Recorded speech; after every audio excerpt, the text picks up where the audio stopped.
Hello there, my name is Lemon Jai. Welcome to this special broadcast, this special live coverage of this year's State of the Nation address. President Adama Barrow is bound by law to at least once every year come to the National Assembly to speak to members of the National Assembly to lay out his government's plans and policies. This is an annual ritual.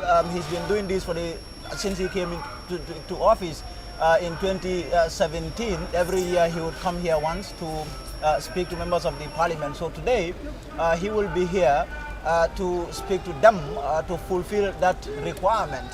By law, by Gambian law, the president is expected to do this. This is a way of making the MPs understand what plans and policies he has as a leader of this country. So as we welcome our viewers in the Gambia and around the world, this is a joint broadcast by the Fatu Network and Paradise TV. I am joined by two distinguished MPs. I have Honorable Omar Sise on my panel of the GDC, but I also have Honorable Abdullah Sise, all you know MP, as well as political analyst Esa Njai. Gentlemen, thank you very much for being on the show. Let me start with Honorable Sise. Today, this is the fourth time, I guess, that the president is coming here to speak to you.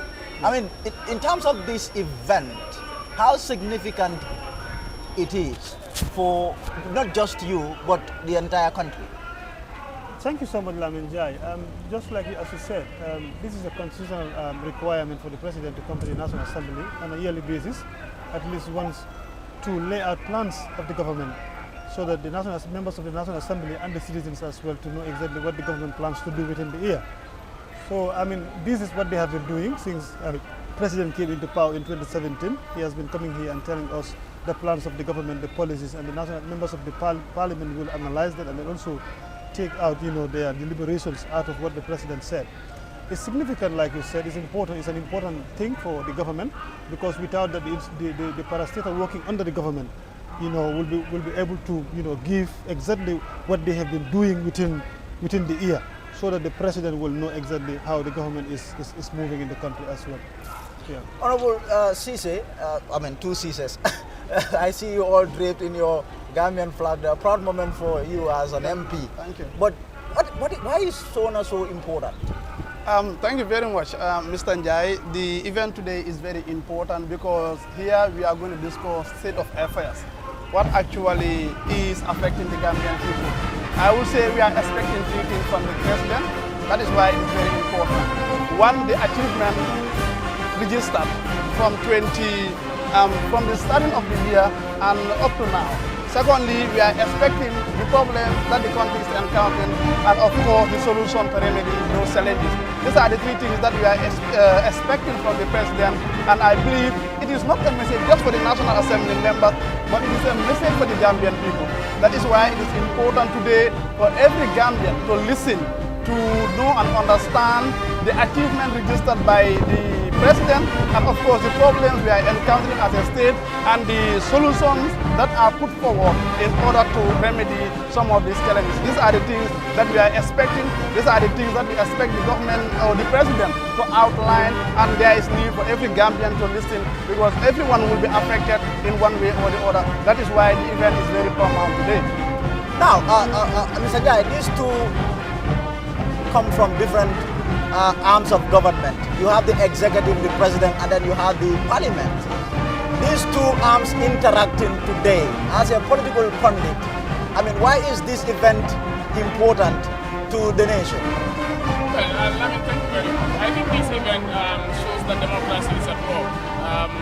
It is a moment for Gambians to reflect not only on the democratic gains we have registered since 2017, but also to reflect on the development gains that we have had. But also to kind of scrutinize on the challenges and achievements that have been registered in this country. What would we do to overcome those challenges to move as a country? This is a clear manifestation of checks and balances that exist between the executive and the legislature.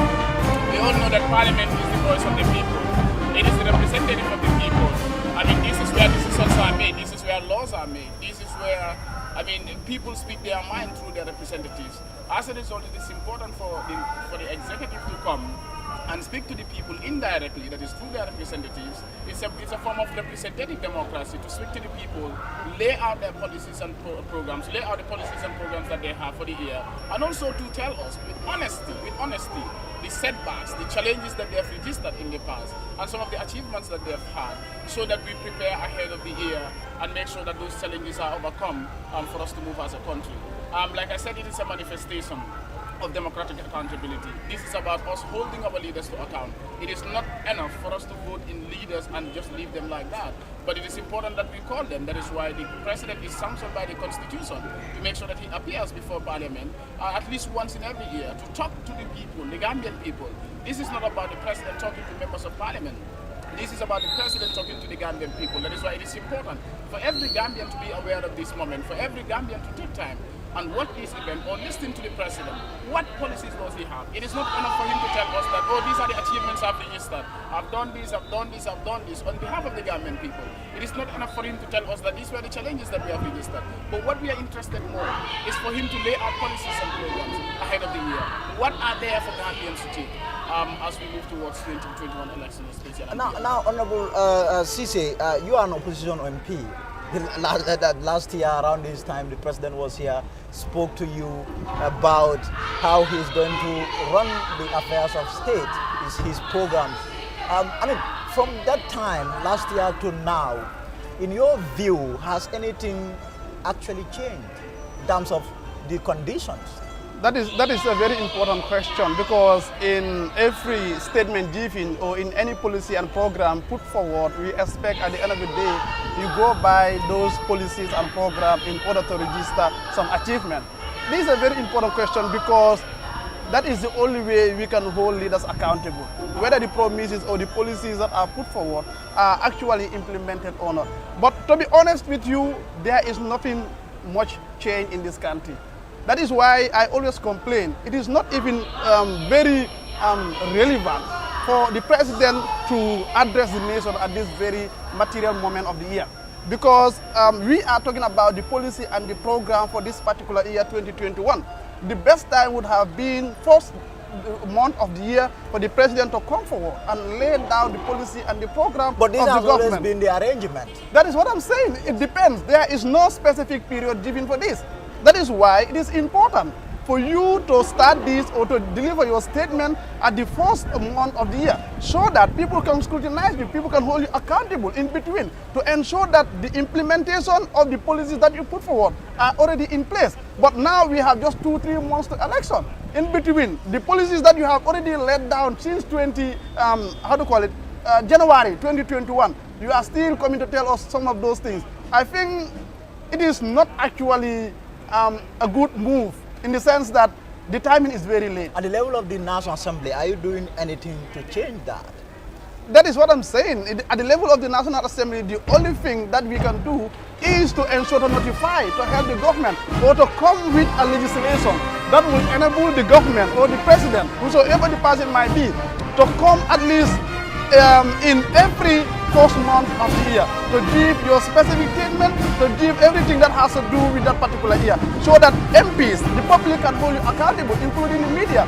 But if that is not done, it will be very difficult. At the last day of the year, you want to come and give us a statement that has to affect the whole year. That is very challenging, and that is a gap that the nation is facing. Just to remind you, this is the State of the Nation address here at the National Assembly. President Adama Barrow will be here at any moment from now to address the National Assembly on the plans and policies of his government for 2021. I am joined by 2 MPs, but I'm also joined by independent analyst Esa Njai. I'll turn to you now, Honorable. From 2020, SONA to now, to today. I mean, you are a ruling party MP, or let's say an MP who now supports the government, President Adama Barrow. What has changed in your view since the last SONA? I mean, you will quite agree with me that since 2017, when the president comes to power, we have had a lot of, like we said, 4 SONAs may happen in this country. If you look at the changes in the country, the president and the government gave out plans. You look at agriculture, there are a lot of significant development in the agricultural sector. Just recently, we have seen the government giving out tractors to farmers. We have seen in infrastructural development that the president said he is going to make sure that he develop this country infrastructurally. Go to the URR today. You will see a lot of development happening around URR. You go to communication. The president was committed to make sure that at least freedom of expression is guaranteed in this country. We have passed the law.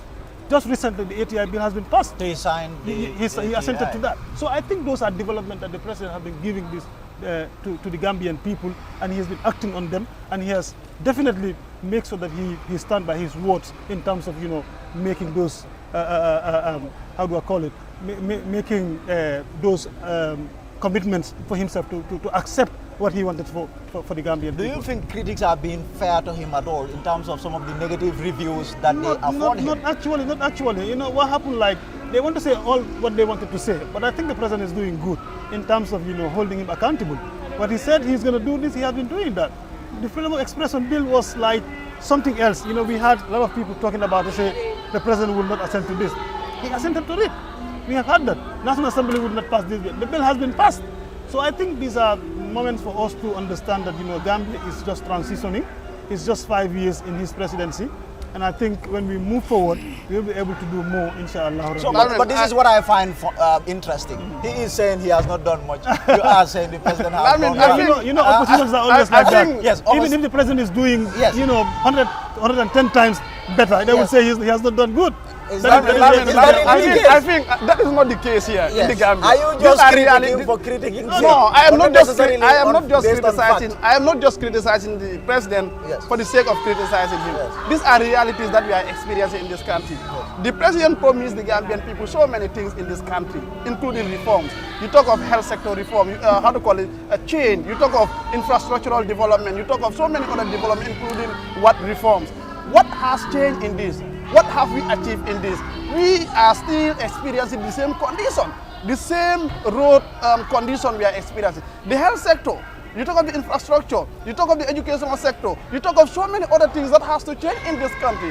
And these are things that were said by the president that they must change by his government. But up to now, we don't register much success in this. No. So it's not just about the bill that is passed. It's a sector, of course, we understand, but we have much more things that we need change. Yes. Now, let me ask you, Esa, this year's SONA is quite unique. It is coming less than 3 months to elections. How do you, explain that? Well, just like Cesar said, SONA, as we know, traditionally has always been this time of the year. I've always also been critiquing this, questioning this, that why don't we have this at the beginning of the year for the president to lay out plans and policies, because we are talking about a particular year.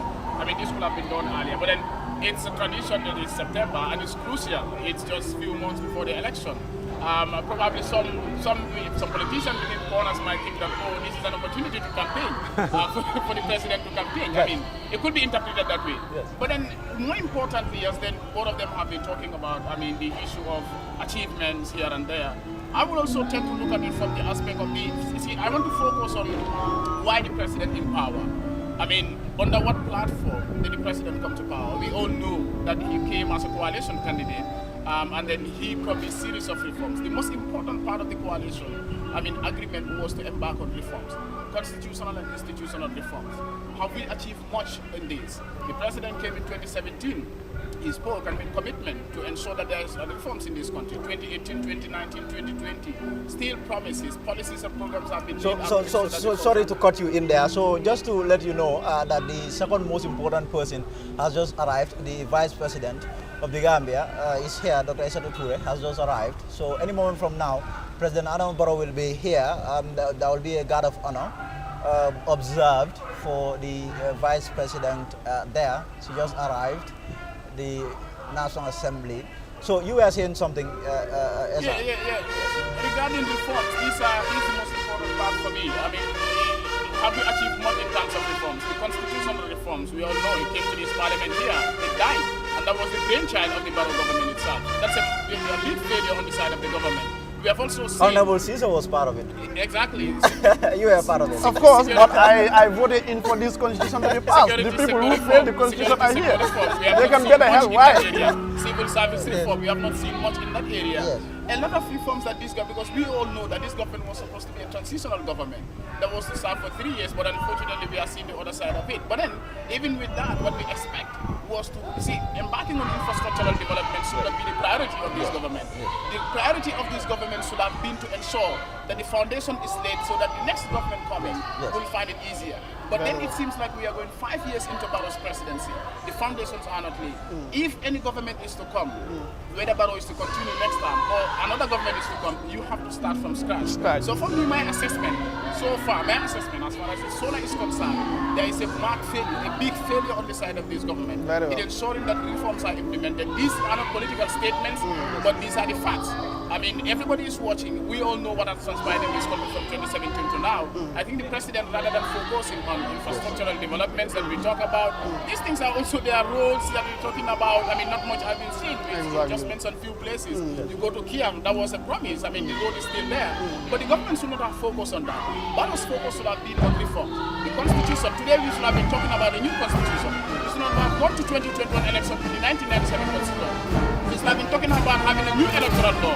We should not have gone to the 2021 election with this old electoral law. We should have been talking about security sector reform in advance at least. We should have been talking about civil service reform in this country. These reforms that this government should have embarked on, for me, I think if I'm to do assessment, I will assess this government based on the reforms that it has promised the Gambian people and failed to deliver moving towards 2021 election. Now, Honorable, he is saying that, for example, Mr. Jai is talking about the reforms. Honorable is saying you voted the constitution down. Exactly. Why did you vote it down? That is a reason for me. I mean, I don't think I would sit in this platform and talk about that. Yeah. That is Parliament rejected the constitution, not me. Not you. Per se. Yes. It's Parliament. You are part of the group that rejected. Exactly, yes, exactly. So But I've said that rejected. Yes. I have said that so many times. I said I have reasons to reject the constitution, and I have mentioned that in programs, not only here, that I have so many parts in the constitution that I am not happy with. And for that being the case, I'm not satisfied.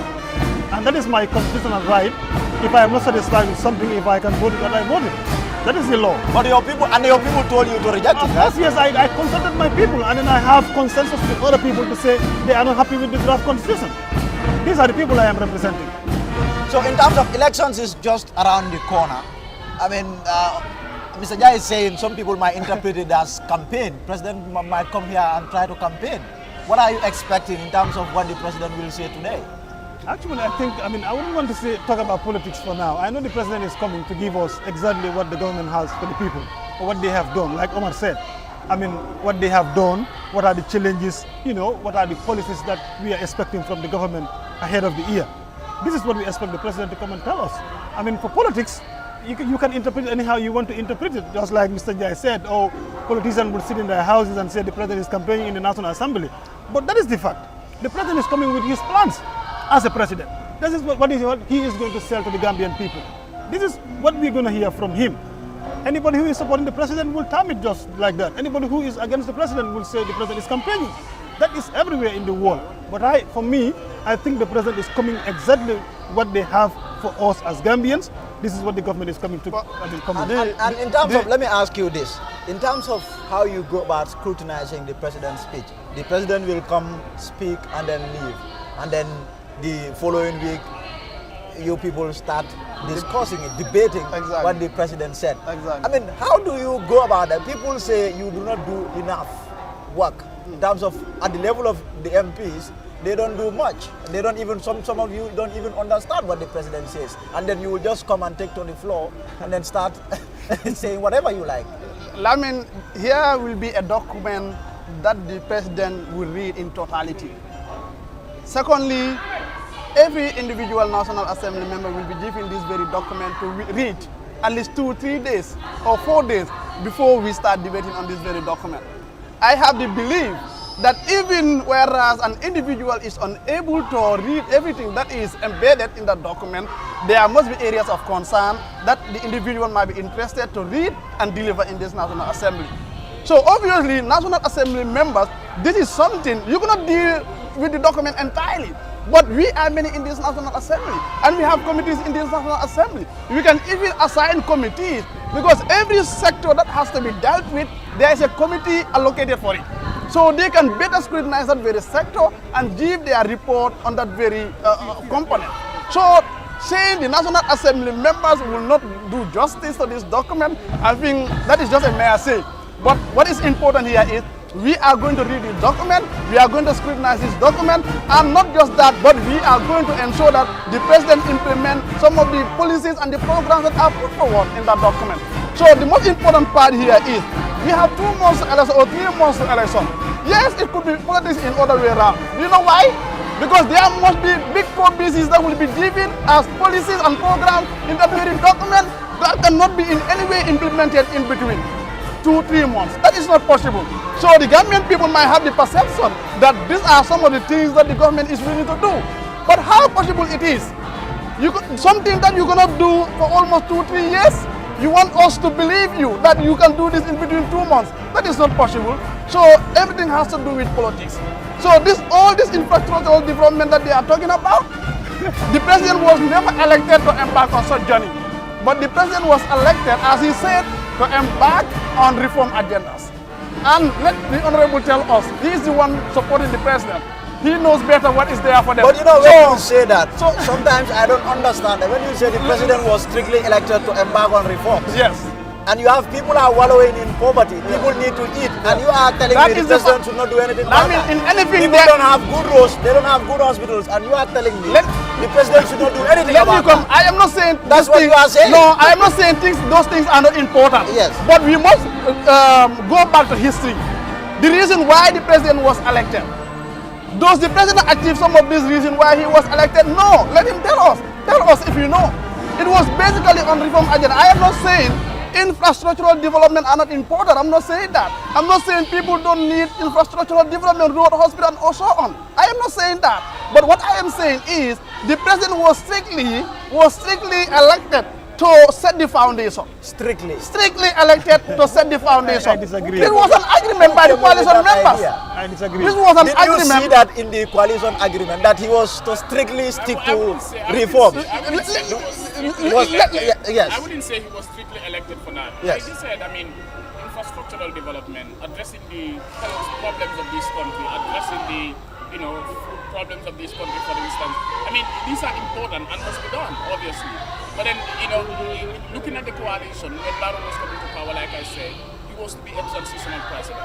And the transition, we all know, like it was set up for 3 years, it was to make sure that these reforms are prioritized. Because these challenges that we are having, the health crisis that we are having, for instance, the coalition realized that was due to institutional deficiency. Very well. Many of these problems that we are having, basic problems that we are having, energy crisis, health crisis here and there, all these are due to institutional crisis. And that was why the coalition said, prioritize the reforms, constitutional and institutional reforms, so that these problems will also be addressed. Meaning the reforms will have been prioritized, and then we will have been talking about addressing these things. They will go together concomitantly, addressing some of these basic challenges and also ensuring that the reforms are done. But the most important thing is to make sure that the foundation is laid, so that these institutional crises that we have are solved.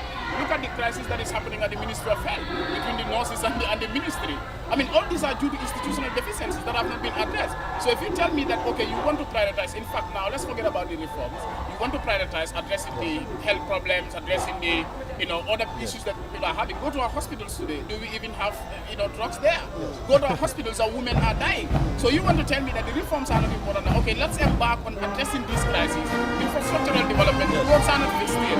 We want to address the health crisis situation in this country. I mean, people are still dying in our hospitals. You want to address poverty in this country. People still wallow in poverty in this country. Now, what have you achieved? Instead of prioritizing reforms, you said, okay, no, we want to focus on this. But what you have even focused on, you're not able to achieve that. So which is sweet. You're not saying that, those areas are not important, because they're important. Citizens want good living conditions. Every Gambian deserves to live in a dignified life. In fact, development is a right. It's not a priority. It's not a privilege. It is a right of every citizen. In fact, international human rights instruments will tell you that development is a right, the right to development. So people need these things. It's not a matter of government doing a favor or doing privilege for the people. But what we are saying is that the foundation of the coalition upon which the president came was to ensure that the reforms are prioritized in this country, so that all these basic problems will have been addressed. Now, the issue of the MPs and how they go about treating the president's annual speech people say they don't do enough, and you have some of them who don't even understand some of these basic things that the president would come and tell them. I mean, are you satisfied in terms of how the MPs go about treating the address? I want to say this, maybe you can correct me if I'm wrong. I remember whether it was 2019 or 2018 or 2020 when the president delivered, I think it was Sona, that he was to come back and answer questions, and instead he delegated the vice president to them. Yeah. I mean, this is a mark of failure on the part of the government. When the president delivers, you see, the president is not coming here just to read for us a mere paper. This is very easy for somebody to come and place a paper and read word for word, verbatim, and just go. It's very easy. Even a primary school kid can do that. But it's for the president to be held accountable to the people. People must hold the president accountable through their representatives. Therefore, if he comes and reads the State of the Nation address, he's supposed to come back and answer questions, queries from the MPs. But if he's Don't you think that will be a little problematic? You don't see that, I mean, I only saw that in Britain. Maybe they will invite the Prime Minister to come and answer questions, but you have the President summoning the President. It's not problematic. Yes. Go to South Africa, it Yes. happens there. Yes. You're talking about the UK or Britain. Yes. This is a former British colony. Yes. If we are doing things going by the UK style and all that administrative style, what is stopping us from you see, it's not even But about... it's different. We have a presidential I'm coming. system. It is They have not- a Prime no, Minister. It's about leadership of Yes, government. yes. The Prime Minister is the head of government in UK. Yes. The Queen is the head of state, but the Prime Minister is the head of government. The President of the Gambia, Adama Barrow, is also the head of government and the head of state. There's no difference. It doesn't matter even if it doesn't happen in UK or America or anywhere in the world. Forget about it. In our own Gambia, we want to hold our president to account. When the president comes here and read a paper for us verbatim, we want to hold him to account. We want him to answer questions.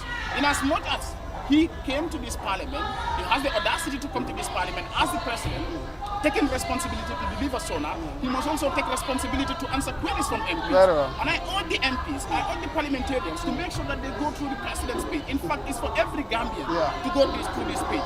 It is about the life of this country. It's about the lives and livelihoods of people of this country. Every parliamentarian must scrutinize this document, word for word. It's not enough for Omar to tell us that no, we might not be able to read everything. You must be able to read everything. This is why you are in parliament. Read it. Get the president in parliament to answer to queries or questions that you have. I can hear the siren now. Maybe the president is coming. But then the fact of the matter is the president cannot defend what he has already read. That is the truth about it. That's not the case here. No, you see, it's very simple. Like, do you see that he is giving? That is a mere allegation. The vice president was That is a mere allegation. okay, the president delivered a statement. The vice president was out of We need town. a quorum. We need a quorum in The the president parliament. was waiting for the vice president to come back home. We need a quorum. When he was the very one who should defend that document. Yes. The fact of the matter is the president cannot defend that document. That is a mere allegation. It's just Lamin. a document, like he said. Lamin, that is a mere allegation. That is an That is the allegation. truth about it. You know, the president, Yes. the constitution said the president, Yes. when parliament need the president, the vice president should step in for the president. This is No. what the constitution Where- says. no. This is what the Where This is what the law says. Because Is that no, what but the that is true. Constitution No, says? What does the Constitution say? Now tell us, tell us the the provision. National Assembly can demand the president to come forward and speak to Oh, the he's National the Assembly. delegate. No, I'm coming. No, I'm he's the completing. delegate. Yes, I'm completing No, the no, no. statement. Let him Oh, go. I'll read that. Let him go. We need a Whereas the quorum in president parliament. cannot The president, come, we need a quorum. whereas the president cannot come, he can delegate. No, no, no. I He accept. did not say But that. because of the matter, That why is do law. we? That is law. That is Then law. why The is president it can either forced? come or delegate. Now, But what the I'm saying, president is the delegating the president vice delivered the statement. I Even if expect. that is the case, Yes, even if just- that is the yes, case, yes. and this is why I tell you, this is one of the deficiencies in our. That is why I said reforms should have been prioritized. Yes. You're gonna have the president deliver SONA, and you said the vice president should come and answer questions. Why will that happen? The But that is- president is the head of state. The president is the head of government. The president is the custodian of development of this country. The president is the custodian of stability of this country. The president is the custodian of our democracy. Anything that he says in that SONA is about development, is about democracy, is about progress and stability of this country. He should be the one to be held responsible Very and well. accountable.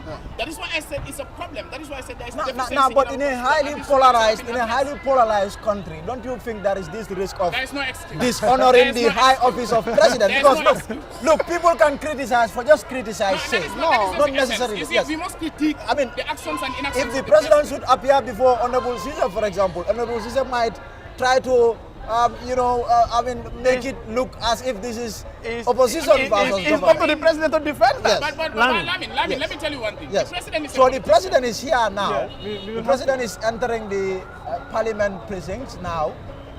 The president has arrived, but we can you were saying something. The president is a politician. Yes. Do you understand? Yes. Omar is a politician. Yes. Parliament is a political platform. Very well. If the president comes there and people treat him as, okay, you said Omar is acting like an opposition, that is normal.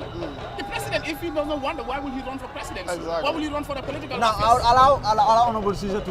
My opinion is, Yes. I think when we are blaming, we need to blame the law. Yes. What the law says. That's what I'm saying. This is what we There's are a doing. crisis. The president is coming to parliament and deliver a speech. Yes. You understand? When National Assembly members are going to react on the speech of the president, the vice president will come and respond on behalf of the president. This is what the law says. This is what I am saying. Has to come. No, listen. Let him Instead of that, finish. let the vice president No, come. no, In the no, first place, why would the president You come missed on the the ground and provision. You still missed the doesn't provision. defend that document? I will allow You you missed to the come provision. in. Yes. These are two provisions.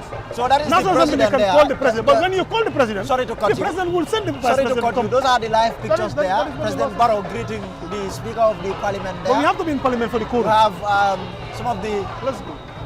security leaders greeting the president there. So I'll let you gentlemen to join the Yeah, we will leave you on the welcome. Yes, the welcome of the president there. So the president will take the guard of honor. That is the president there. He has just arrived at the National Assembly for the SONA. That is the State of the Nation address.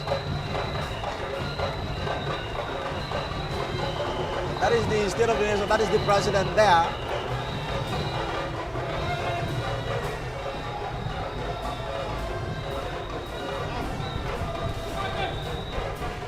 That is the president there. You have some of a small group of supporters who are here. So that's the national anthem there.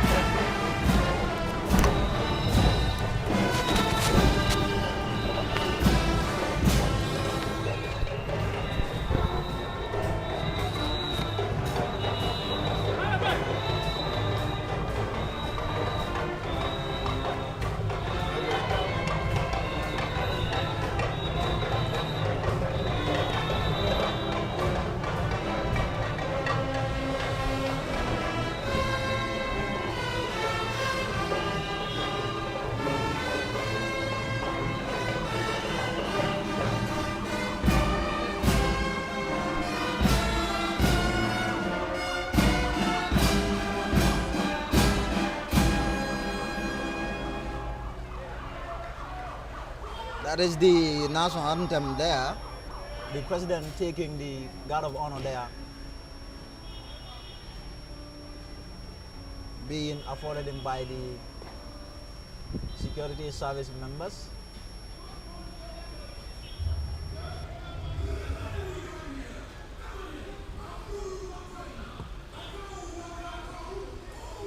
So if you are just joining us, this is the SONA, this year's SONA, that is the State of the Nation address here at Parliament.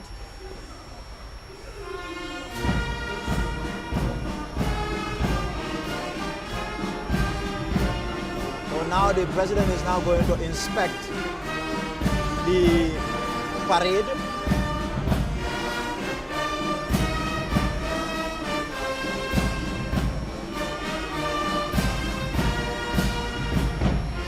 That is the president there in his white kaftan.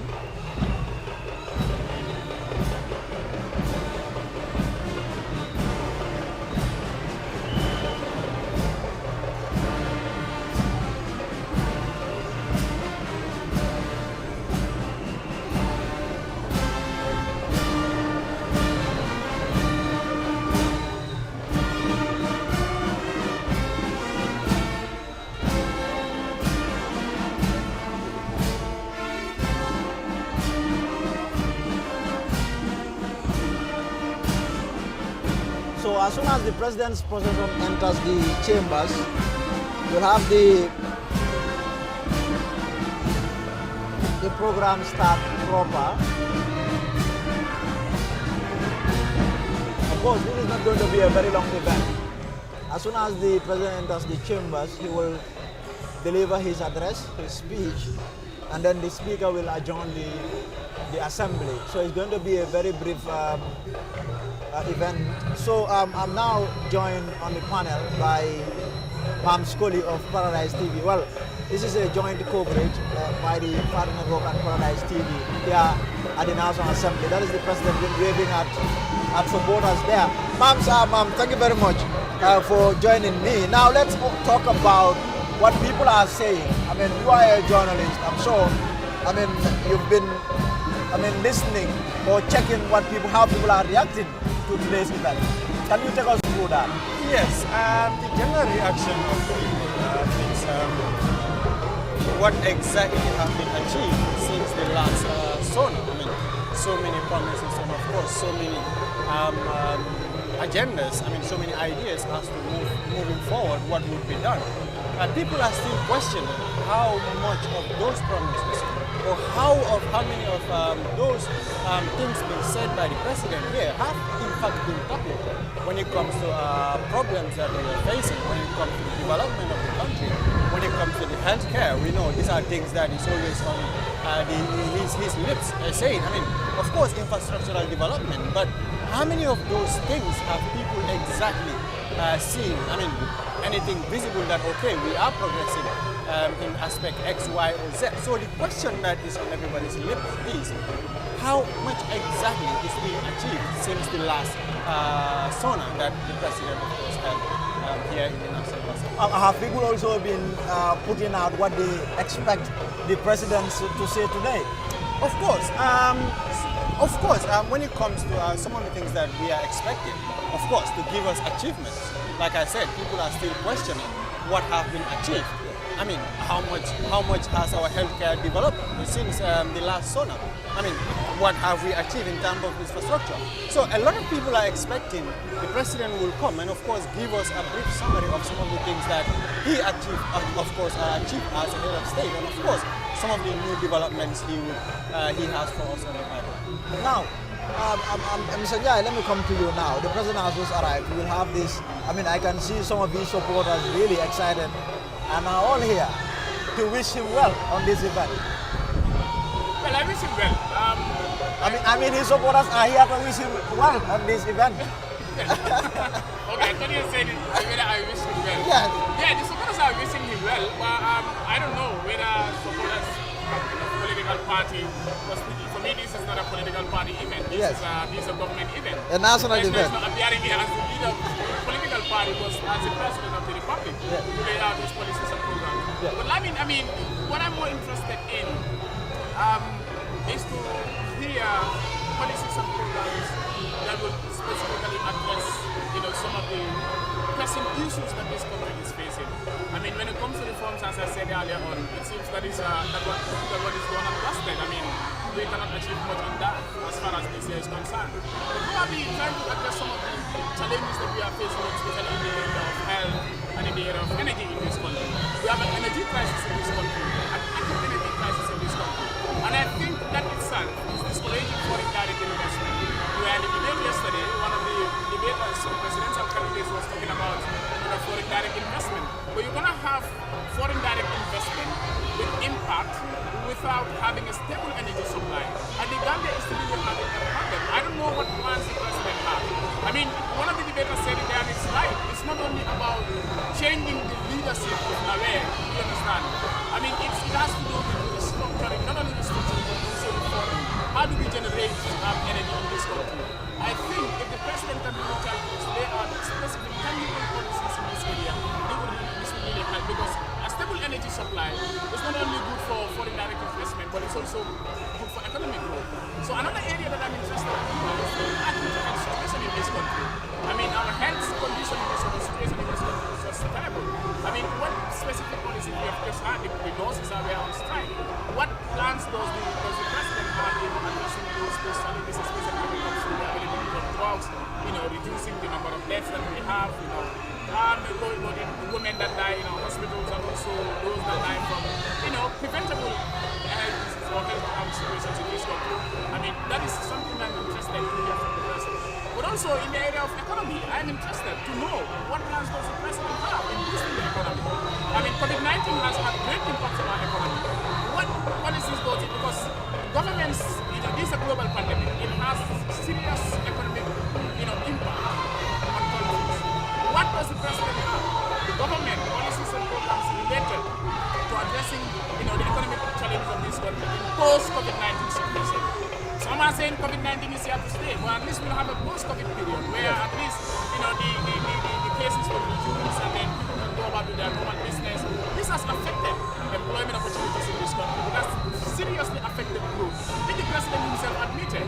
Then how do we recover as a country, economic-wise, in post-COVID-19 period? I think because we are in this pandemic, I am interested to know, and I think it is my strong conviction that the president's speech will really, really touch on COVID-19 and post-COVID period. What do we do to promote or to boost the economy? Now, let me ask you this. I mean, you appear very passionate about reforms. I mean, this was a coalition government and it disintegrated. Can anyone blame the issue of the retardation of the reforms on that? On the issue of because we've seen the president say, okay, I have been working with them, but they have been sabotaging my programs. Can anyone blame the issue of the reforms not taking place on that? See, let me say this. 2017, when the president was sworn in, I didn't want to go into that area, but we have to talk about it. When the president was sworn in, when the president was coming to power, he was elected to serve for 3 years. He was to be a transitional president. Now, the very moment the president was elected in 2017, remember when he was sworn in 2017, when he was asked this question, are you going for 3 years or you will renew your promise? He said that is definitely government. That was the first point of failure on the part of the president. So anything that comes after that, the president will have to be blamed for it because he was to show leadership. He was the leader of the coalition. He was to manifest leadership by sticking on his promise, a 3-year promise to serve as a transitional president. But he himself was the one who started the sabotage himself. No, but the issue of him reneging came well after some coalition stakeholders had left the government. My party lasted only 10 months in his government. I think if you... My party lasted 10 months in his government. 2017, my party was removed. 2018, the likes of Fatma Rajal Tambajam were removed. Did you follow the president's first interview with the Senegalese TV where he said that he is left the government to resign? That was before my left government.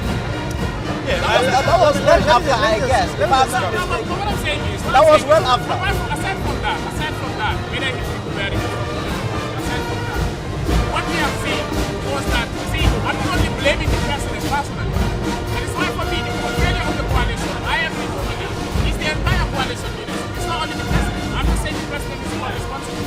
I'm not saying that the failure of these reforms is on the president. Even the parliament is responsible. The constitution was just blocked here. It is in coma. Some said it is dead. Is that, do you blame only the president for that? Do you blame politicians, including parliamentarians? Now let me ask you this very important question. This year's, like I said earlier, this year's SONA is quite unique. It is also, while it is coming 3 months to elections, but it is also coming days after APRC agreed to go into an alliance with NPP, the president's party. You have 5 APRC MPs now, let's say, who are now supporting the president. What do you make of that? Well, it's simply, like I said earlier on, some politicians will sit in their corners and say, well, this is a political campaign. But I don't think the president is here to speak as the leader of the NPP, to speak on a political platform or partisan political platform. But you expect him to get support for his plans and policies from the APRC MPs who are going to listen to him? No, it's not about the policies and programs. If they were to wait for the policies and programs that the president has, they would have not formed an alliance with him. I think the APRC is going into alliance with the NPP, not because of policies and programs. They've clearly stated it. It's because of survival interest. They're going in for it for them to survive, especially preventing a UDP government from coming to power. So the APRC is not into alliance with NPP for policies and programs. The APRC into alliances with NPP just specifically for survival interest. So I don't think this SONA is even of interest to the APRC. That's why I don't want to create a nexus or a link between, the APRC alliance with NPP and the SONA. There is no link. I don't see any link here because we know sometimes in this country, politics is not based on policies and programs. Politics is based on your interests. How do you survive in the political terrain? And exactly that's what we have seen. So SONA has nothing to do with the APRC-NPP alliance. What I can say certainly, as you said, SONA might have something to do with the elections, because at the end of the day, the president says these policies and programs. You might have some people out there who can buy into these policies and programs. At the end of the day, they can render their support to the president. That's why some politicians might not be comfortable. They might see this as a campaign platform. But I don't also see that. I think I see this more as state business, as the business of the government, trying to talk to the citizens, trying to promote accountability, trying to promote citizen engagement, trying to talk to the people through their representatives, like I said earlier on. This is about Gambian people engaging the president. It's an opportunity for them to ask questions, relevant questions to their parliamentarians, and listen to, in an honest conversation with the Gambian people, what were the achievements that are registered. Obviously, achievements have been registered in this country under President Barrow. What were the challenges that they are registered? The president must also be honest with us and tell us, especially in this COVID-19 pandemic. And the president must also lay out policies and programs, tangible policies and programs that we think he has for Gambia. Mams, you want to say something, add something on that? Yes, I'll quite agree with him in the sense of the economy and of course foreign investors. I mean, we all know the energy system here. The other time there was I was just going through some research, and I found out that Gambia was a part of the worst 5 countries to do business in. And of course, when you talk about investors, I mean, we keep talking about investors have to come in. If investors have to come in, they need to have a reason to stay. Of course, yesterday, one of the presidential aspirants, of course, talked about how our government officials do always request for kickbacks from investors. And just kickback, that is just one of the problems. But of course, if we don't have stable energy, these investors will not come. I mean, a lot of businesses have collapsed because of energy and of course security. Because we all know now, some of the things that we are never used to seeing are all happening here. They are breaking into banks, they are breaking into petrol stations. These were things that we only see in TV, or of course hear them from the news, but they are now happening in real life inside this country. So investors cannot come in when all these things are burning issues inside the country. So security also is one thing that I'm very much keen and particular to hear the president give us a solution on how he is going to tackle these things. And of course, still on energy, to privatize NAWIC. Somebody gave me a suggestion when the other time I was having a discussion that it's high time NAWIC have a competition. If NAWIC is having a competition, probably that would boost up, of course, their performance, because then they would know there is somebody out there. And of course, that will give people options to choose from. But if everything is based on one side, then it will be difficult for people to choose. But to bring in investors, of course, a government cannot do it alone. And if the country has to move, investors have to come in. And you need to give reasons for those investors to come in. So energy and security is one thing that I'm very much particular to hear the president. And now, Esa, let me ask you this. I know this is a state event, but really let's talk about this too. The UDP, they are not happy with the president. The president entered into an alliance with APRC. They are not the most impressed. And yesterday they issued a statement expressing their disgust at this marriage. And then you have a lot of UDP MPs who are here today, and they will all be listening to the president. I mean, do you think they will be impressed by anything that the president says here today? I wouldn't know. Maybe they themselves can say whether they'll be impressed or not. I wouldn't speak their mind. Yeah. But one thing I know is that do you see politics? This is a state event, but then, like I said, it's a political building. You cannot completely detach politics from it. We've had Honorable Cisse here. Probably some of them are there already with a preconceived mind. Yes. The president wouldn't say anything. He would just come and repeat what he has been saying. Yeah. I think that would also cloud their judgment. That could also affect their judgment. But I think it is important for them to touch the of what the president will be saying. I mean, listen diligently to what he will be saying. I mean, ask relevant questions after a week later or so, when they will have a session here to scrutinize the president's speech. I think there's an opportunity.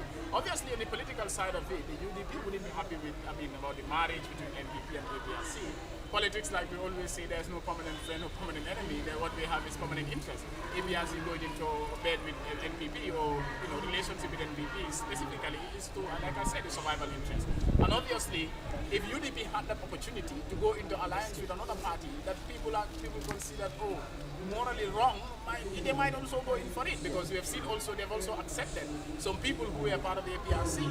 They accepted in their party, and so one of them in fact was given executive position, Suku Singate, who was in parliament passing all the laws, the bad laws. You have the likes of Pamane. Yeah, Pamane, you have the likes of Sabaki, all of them are part of UDP. Yes. So if they tell us that, I mean, Barrow is having these people in this party, APRC people. I mean, the only difference is the NPP has embraced APRC as an institution, as a political party, as a political organization, embraced them wholeheartedly and form an alliance with them. That is the danger part of it. That is the extreme part of it.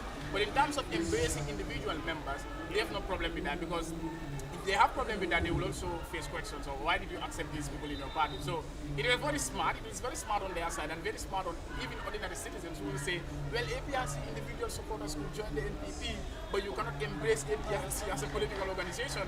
That is a betrayal to the trust and confidence that Gambians bestowed in the president when coming to power. So, but then this is politics. I mean, we expect that. I expect the UDP to react in such a way. But then let's see how this goes, how this marriage goes, because you might have fragmented alliances, you might have many camps to emerge, coalitions might emerge. You might not have only one alliance, but you might have 2 or 3 other alliances to emerge that will contest the December election, and this will be very interesting.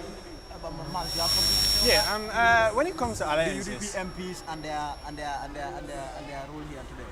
yeah, you know, this building, I wouldn't quite agree with the fact that it's a political building. I mean, of course, the moment that everybody, all the parliamentarians, despite the party you belong to, the moment you enter in this house, the country should be put first before party, because we're discussing on the issues that has to do with the country. I mean, the general citizens, the people that voted in for you. So I don't, outside this building, outside these premises, of course, you can wear your party flag, but so long as you are in here, it has to do with the country. Let us just take party. Yet man has to defend his party. Yes, man has to defend His party interest. I mean, it's political building. You see, we have to differentiate in politics and partisan politics. Politics is what runs a country. The affairs of the country every day, people live in Partisan politics is the one that has to do exactly, with partisan party politics. politics. That is the political Party building. politics. What we are discussing here is politics. Yeah, What the but- president does, Yes, whatever it's he not does on a daily basis is about politics. How the state is run, different institutions, is all about politics. How people survive in the country. When it comes to party politics, I'll quite agree, but you can't run a country, people's life on politics. I mean, you cannot base some of these things on, I mean, people... Partisan politics, yes, we have to take that out. But when it comes to running people's life on politics, that is very dangerous. I mean... People's life are run on politics. But that should not It's happen. not dangerous. I'm saying politics is about everyday thing. It's Of- an everyday activity. I quite agree, I quite So agree. your take on how UDP MPs are going to react to the president's speech? Do you see them getting emotional? I mean, of course, after the big news that is happening, UDP and NPP and APRC. I mean, of course, all political parties are of course not so quite very happy with the president on the decision he take. I mean, in forming an alliance with of course the APRC. But if anything that the president mentions here, and it's in the general interest of the country, well, I don't see any reason why they should go against it. I mean, of course, at the end of the day, like I said, if we are inside this house, the country should be put first. Sometimes a bill is brought in. I mean, of course, different parties will, in fact, sometimes all the MPs will not sometimes go in the same line. We see a party voting in for a bill, and of course, a same party member going against the bill. So when we are inside this building, it has to do with solving the issues of the country. So if the president get to say anything that's in the greater good or in the interest of the country, I don't see any reason why they should go against it, despite the fact that the recent marriage, I mean, is of course causing a lot of... Anessa, is it your view that if the president is able to, for the past years that he's been president, if he's been able to muster the support that he needs from parliament, do you think that could in any way, I mean, help in making him deliver on some of the programs and policies of his government? Well, I mean, you know, Because time and again we've seen him complain that, I mean, the things will be brought to parliament that has to do with his development programs, and you'll have people who will I think he's able who will to go get, against it. he's able to get support. I mean, little support from some members in parliament since he came to power, and I think that is also working out for him because at So some point. I think the president has yeah, you can he will start speaking soon. But you Yeah, can I think finish at some what point this has helped him, in some way, because at least, the cabinet had a position, the example of the draft constitution, cabinet had a position, a clear position on the draft constitution, and when it came to parliament, some of the switch, UDP change, MPs were able to vote against the draft constitution, and also APRC parliamentarians voted against it, and now they are having APRC NPP So alliance. This might help him. we will go to the chambers now The speaker has started speaking.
Communication from the chair. Thank you very much. Your Excellency, the President of the Republic, Mr. Barrow, Your Excellency, the Vice President of the Republic of the Gambia, my Lord, the Chief Justice of the Gambia, and the Justice of the Supreme Courts, honorable members of this Honorable Assembly, honorable ministers here in the present, Your Excellencies, former Vice Presidents of the Gambia, honorable former speakers of the National Assembly, Your Excellencies, members of the Committee and the Council of War, Service Chiefs, the Lord Mayors of Banjul and Kanifing Municipality, senior government officials here in present, regional chief executive officers here in present, traditional leaders, venerable religious leaders, distinguished invited guests, press, all of us duly and respectfully observed. Good morning and welcome to the National Assembly. Honorable members, in accordance with Section 77(1) of the 1997 Constitution, His Excellency Mr. Adama Barrow, President of the Republic of the Gambia, is here today to attend the sitting of this August Assembly and address the current session on the condition of the Gambia, the policies of the government, and the administration of the state. Therefore, on behalf of both sides of the Assembly, and indeed on my own behalf, I welcome warmly His Excellency to the National Assembly. Honorable members, the State of the Nation Address, SONA, is a significant event in our parliamentary calendar, as it is an occasion when the Chief Executive of the state will have direct interaction with the legislature on government's policies and the administration of the state, as well as update the legislature of its legislative agenda. Honorable members, this year will be the 5th State of the Nation address of the President to this August Assembly since he assumed the presidency. And on that note, once more, I wish to welcome His Excellency, the President of the National Assembly, in fulfillment of his constitutional obligations. Yes,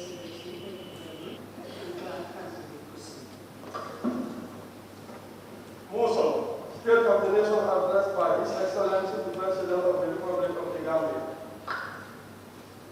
Thank you very much.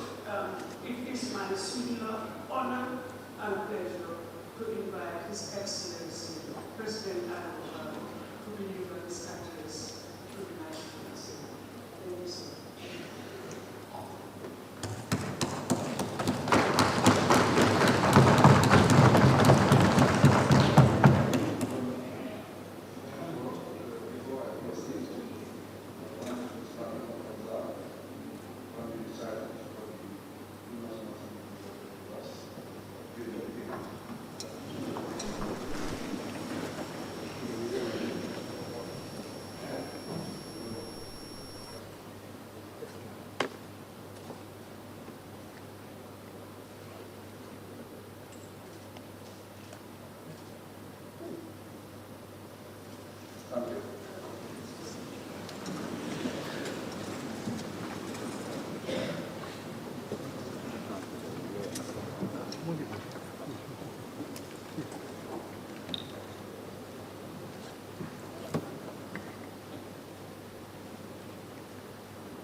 Mr. Speaker, thank you. Thank you very much for those few words. Your Excellency, the Vice President, Madam Speaker,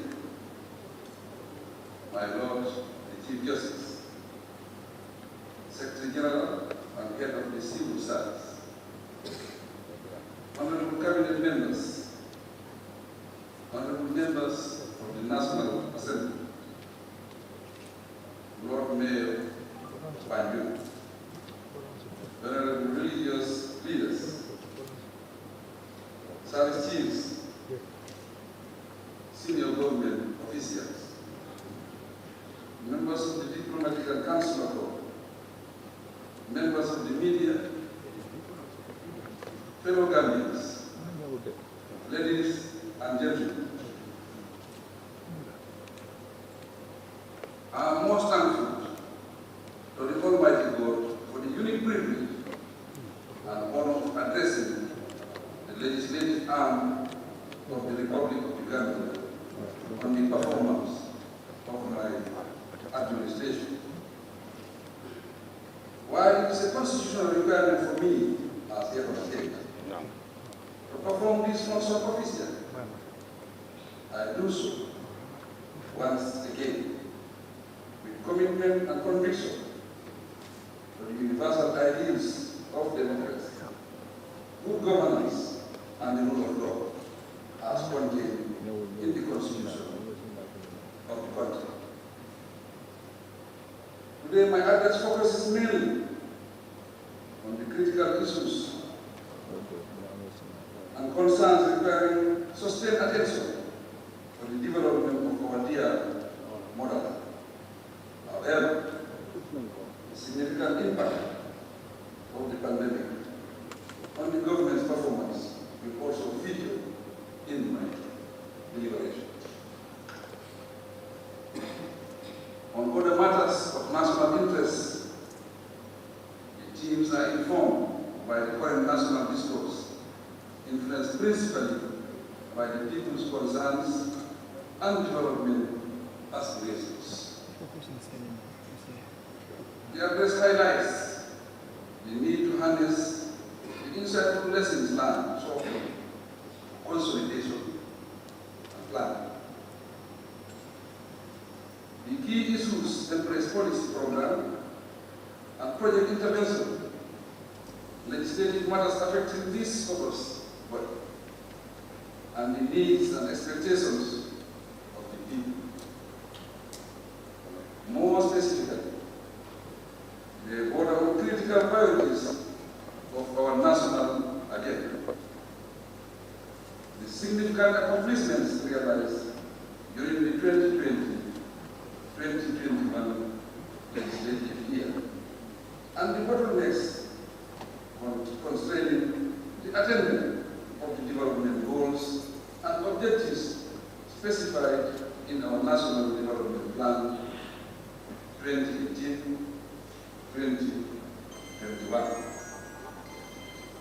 The address covers all sectors, comprising the satellite institutions of the various government ministries in the Gambia.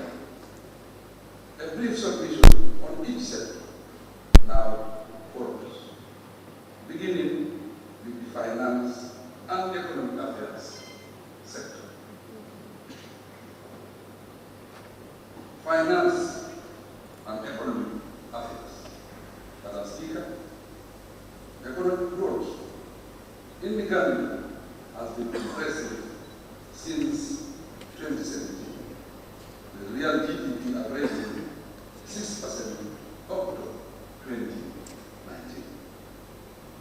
In 2020, growth was projected at 6.5%. But the pandemic outbreak compelled the revised GDP estimate of minus 1.5%.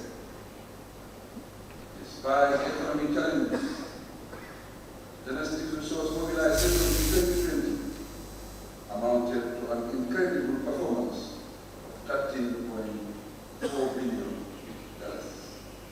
Of this, $11.8 billion was tax credit and $1.8 billion non-tax revenue. Although the pandemic has shown that the economy is vulnerable to shocks, the government remains committed to initiating sound economic policy management. Along these lines, Cabinet approved the medium-term economic fiscal framework 2021-2025 fiscal policy interventions. In an order, my administration took support from UNDP, Commission and evaluation of Vision 2020 to make recommendations for a long-term development plan.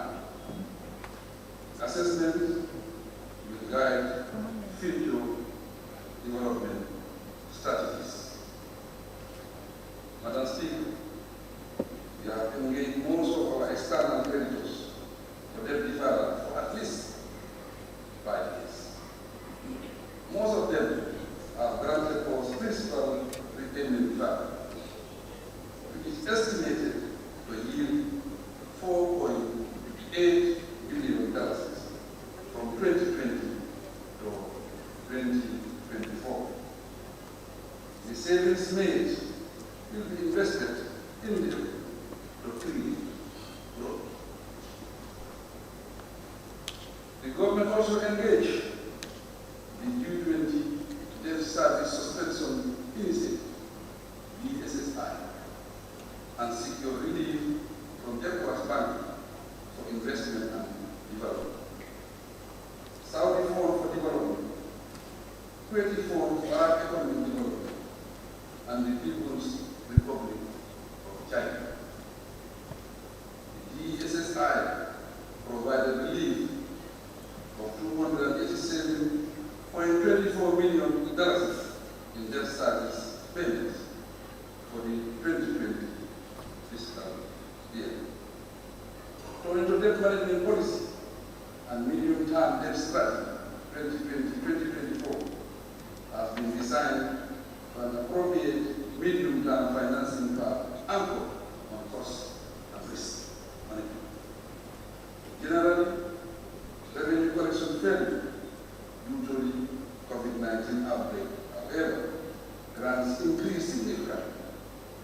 This came mainly in the form of budget support from development partners, especially the European Union, to ease the economic burden of the pandemic on the government. You will recall that the National Assembly approved the Supplementary Appropriation Bill, SAP, of $2.85 billion. The ministry spent most of the funds containing the coronavirus. This includes the stimulus packages for vulnerable Gambians, procurement of personal protective equipment, PPEs, allowances to help frontline workers, and support to disabled public enterprises and sectors. The government provided relief support for food items amounting to $850 million to the most vulnerable. An additional $224 million was approved there as those packages for students abroad, businesses, and the tourism sector were factored in the SAP and paid out accordingly. Madam Speaker, the Cabinet has approved the public-private partnership PPP bill that is being reviewed before presentation to the National Assembly for enactment. It is prior to the PPP policy and guidelines for procurement processes in accordance with international standards. Finally, government will table a capital markets bill for the consideration of the legislature. The proposal is to establish a stock exchange market and a regulatory authority within the central bank. Basic and secondary education capacity. The country continues to make impressive gains on enrollment at all levels of the education sector. Gross enrollment rates have improved by 5.2 percentage points at the lower basic level, 2.4% at the upper basic level, and 1.6% at the senior secondary level. Enrollment for early childhood development is above the National Development Plan NDP target of 50.2% and 52.9% by 4% for male and female enrollment, respectively. Through the Ministry of Basic and Secondary Education, my government is partnering positively with the World Bank, NRC Holland, and other philanthropies to improve access to quality education. Through such partnerships, 2,173 new classrooms have been completed within these 4 years, and the plan is to complete 134 more by end December 2021. From 2017 to date, the sector renovated 1,389 additional classrooms and built 2,505 toilets across the country. 100 more toilets will be completed by December 2021. Since teacher motivation and welfare contribute to better performance, 836 schools for teacher accommodation have been built countrywide. Hopefully, the number will increase to 1,000, noting that 200 are due for completion by end December 2021. It's encouraging to state that the sector registered substantial improvements on the pass rate for the 2020 Gambia Basic Education Certificate Examination and the West African Senior School Certificate Examination. We commend the sector and encourage the teachers to strive hard to motivate its personnel and reward performance. During the year, the sector created new positions in various areas and effected mass promotions based on merit. Concerning the 0 hours children in them, the ministry is working with education above all foundations in Qatar and the office of the first lady to combat the out-of-school phenomenon. Similarly, we continue to put more focus on special needs and inclusive education to attain quality education for all. Higher education, research, science, and technology.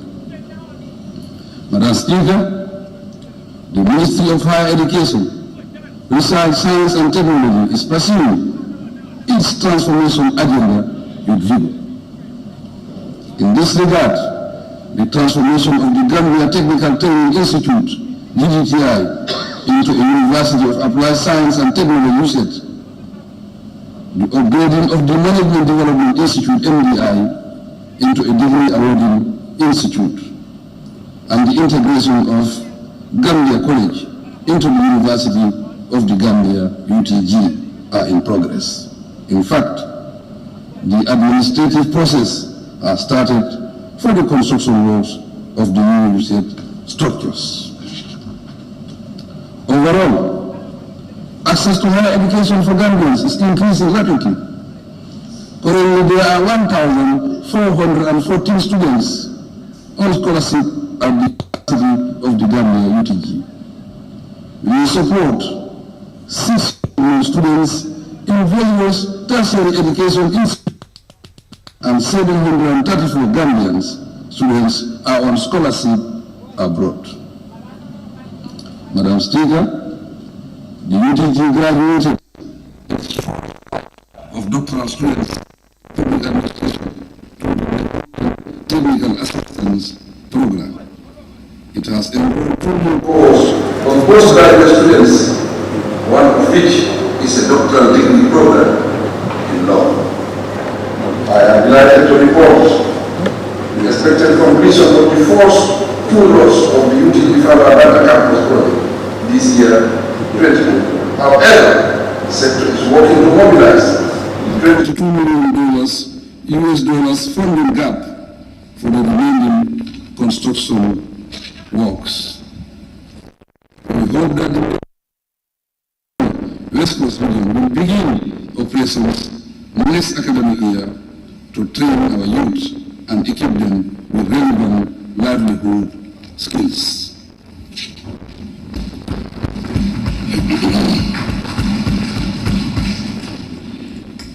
Indeed, Madam Speaker, apart from their regular law enforcement core mandate, the Gambia Police Force, GPF, is engaged in infrastructure development, professional advancement, and training. To increase police management and operational capabilities, the formulation of the institutional policies begun in the last quarter of 2020 is progressing steadily. Fittingly also, a code of conduct for the police has been developed and adopted for the anti-crime week. Furthermore, an arrest and detention procedure manual is in use after its successful development in collaboration with the Geneva Center for Security Sector Governance. Madam Speaker, the Immigration Department monitors and regulates entry and exit at our border points. Besides residents, despite the pandemic, it is commendable that the department collected $91,980,270 from January to 31st December 2020. On drug control, the National Drug Control Strategy 2019-2023 continues to foster vigilance and action against drug abuse and trafficking. The recent seizures of huge quantities of cocaine and other drugs attest to this. Accordingly, we will continue to support and empower the agency to perform better and prevent the country from becoming a hub for drug trafficking. Lands, regional governance, and religious affairs. Madam Speaker, in 2020, the Department of Community Development strategically focused on emergency response and recovery. These included capacity building and strengthening their decentralized structures to better address conflicts on land and natural resources, as well as operationalize rent recovery mechanism. The initiatives employed include harnessing positive social norms and the environment. In particular, the sector worked in partnership with the National Nutrition Agency and the Department of Social Welfare to implement the Social Safety Net project. These aside, the 2018-2021 Local Climate Adaptive Living Project, funded by the UNDP, is in progress to reduce poverty through green and resilient climate-smart related interventions. A focus of this project is creating sustainable and equal employment opportunities with attention on the youth and women. The main objective is to enhance their capacity in food processing, handicraft skills, and business enterprise development. Tactically, the project targets the North Bank, Lower River, and Central River regions. I have noted with appreciation that the Department of Community Development is working amicably with the Department of Water Resources and the National Assembly to implement the Climate Smart Rural Water Supply and Sanitation Development Project.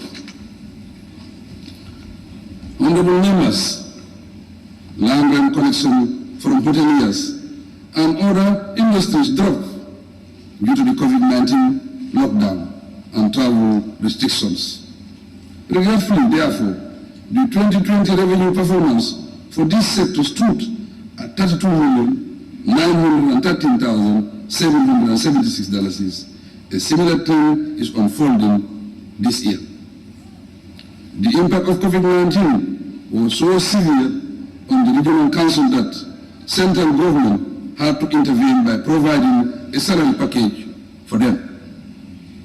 To enhance decentralization, the Ministry of Lands, Regional Governance and Religious Affairs is building capacity for work development committees on planning and budgeting and equipping them with financial management skills and auditing techniques to ease accountability and transparency.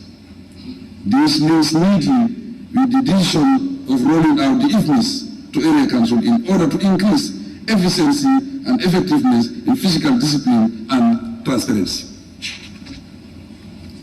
The Land and Survey Directorate updated 416 lease files in 2019 and 424 in 2020. We expect a similar trend by the end of 2021. On physical planning and housing, the Kotu Action Area Plan physical survey is 90% complete. The processing of real estate agency applications now takes place at the physical planning headquarters. Similarly, land allocation has reduced drastically with fewer than 5,000 allocations recorded. On legislation, the sector is finalizing the NGO bill for enactment later this year. Fisheries, water resources, and National Assembly matters, Madam Speaker. My administration remains committed. Water supply systems will be constructed and installed in 2021 to serve 80,000 persons in rural communities. On legislative matters, government will introduce 2 bills to this August Assembly for a comprehensive water act and to establish a new national water resources management authority. The National Water Resources Council Act 22 of 1979 is still the main legal instrument for water resource management in the Gambia because it is outdated.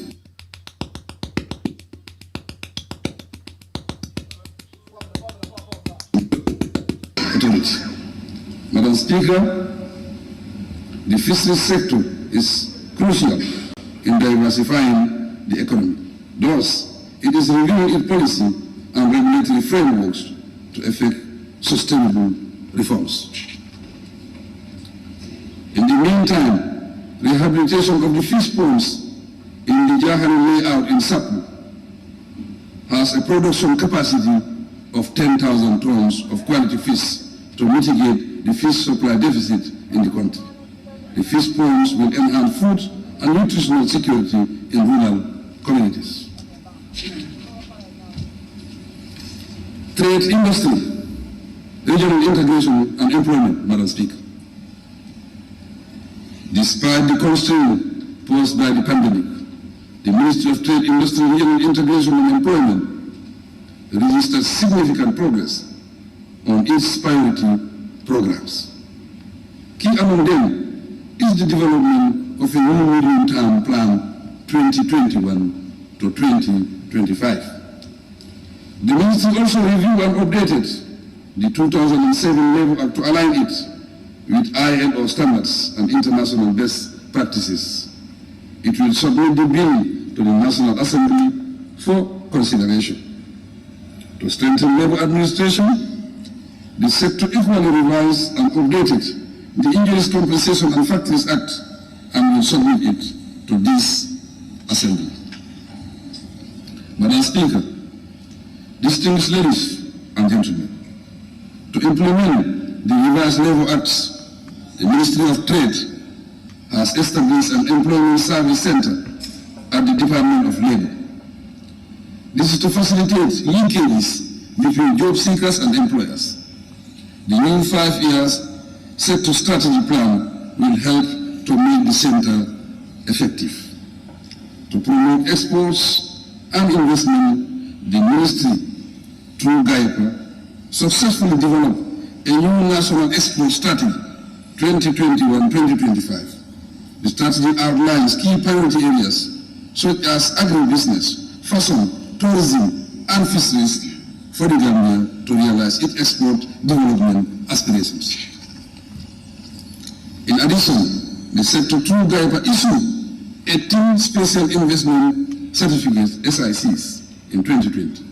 These had a combined investment portfolio of $93,615,493 and a combined employment capacity of 824 staff members, of which 279 are women.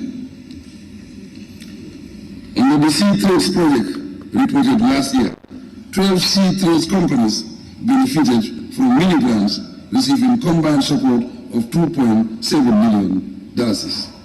In order to strengthen trade cooperation and promotion, the sector produced during the year review an AFCTA national implementation strategy to implement the AFCF protocol in the country.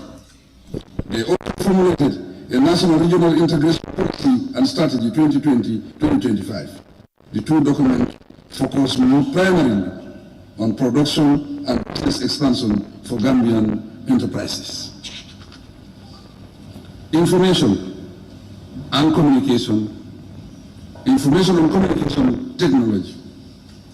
Madam Speaker, the COVID-19 pandemic has reinforced the need for increased ICT-driven solutions, so much so that the Ministry of Information and Communication Technology has prioritized the rollout of a national technology hub this year.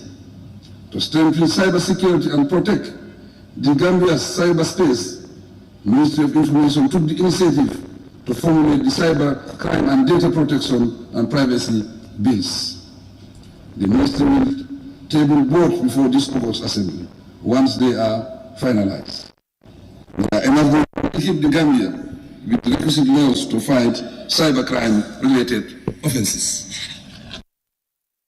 Madam Speaker, in order to maintain a conducive environment for the media, the government accelerated regulatory and policy reforms over the past year.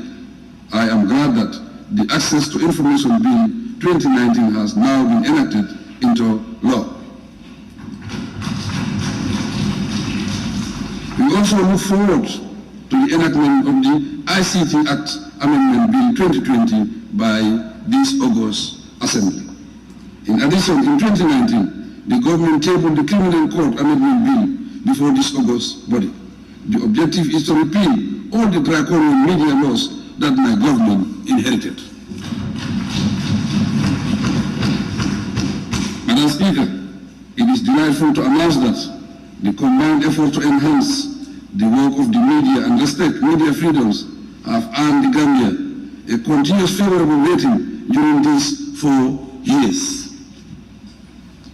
The 2021 Global Press Freedom Ranking of the Gambia, for example, has improved from 9th position in West Africa to 10th in the Sub-Saharan Africa. With the new reforms and the increase in the number of media houses in the country, we now stand at 40 radio stations, 6 television stations, and numerous online outlets. It is evident that the Gambia is in the right direction concerning media freedoms.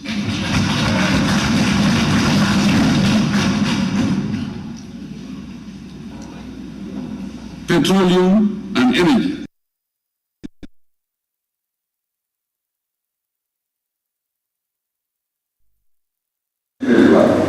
On the other hand, BP announced a significant policy of reducing their exploration activities worldwide. My government has reached a settlement with them for their work plan commitments in Block A. Based on this, $30.25 billion has been paid to the government as compensation for not fulfilling their obligation to drill a well as per the licensing agreement. BP is expected also to settle the outstanding rental fees and contributions to the training and resource fund. With these settlements from BP, the Block A1 is back on the market for licensing to interested investors. Madam Speaker, despite the COVID-19 outbreak, the electricity subsector registered tremendous improvements on production capacity. The power rental agreement, CAPA, and the completion of the 11 megawatts Kotu expansion project have remarkably boosted NARE's ability to operate.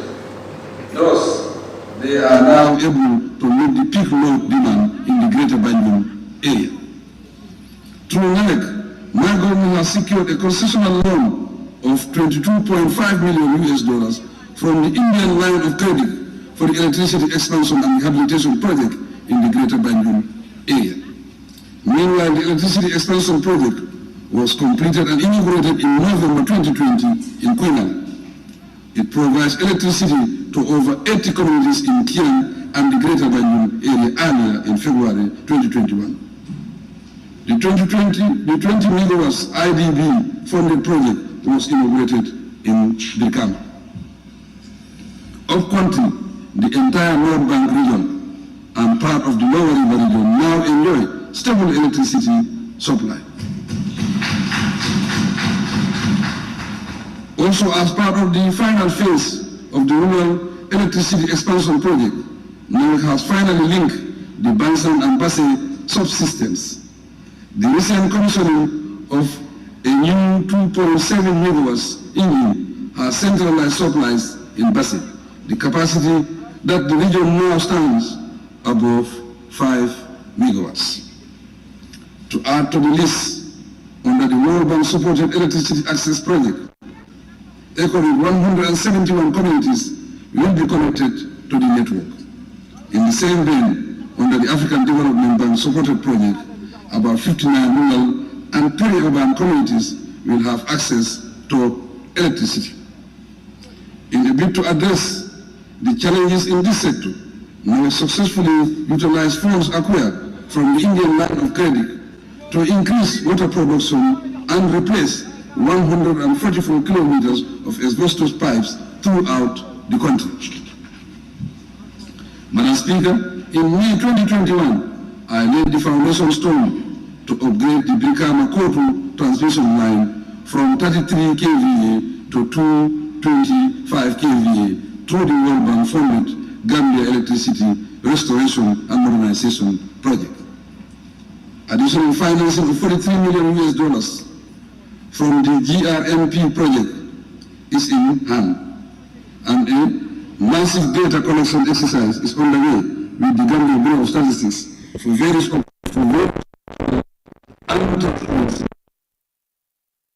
purposes.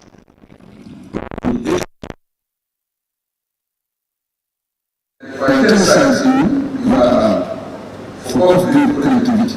One of the sites currently has ongoing project. Our national has happily launched its renewable project. It is aligned with the national renewable energy policy for various services, mainly for rural settlements. To sum up, the National Oil Company has already acquired about $209,268 from the Unido Jet 5 project to implement a 455.6 kWp solar system project. All this will make a massive difference in the country.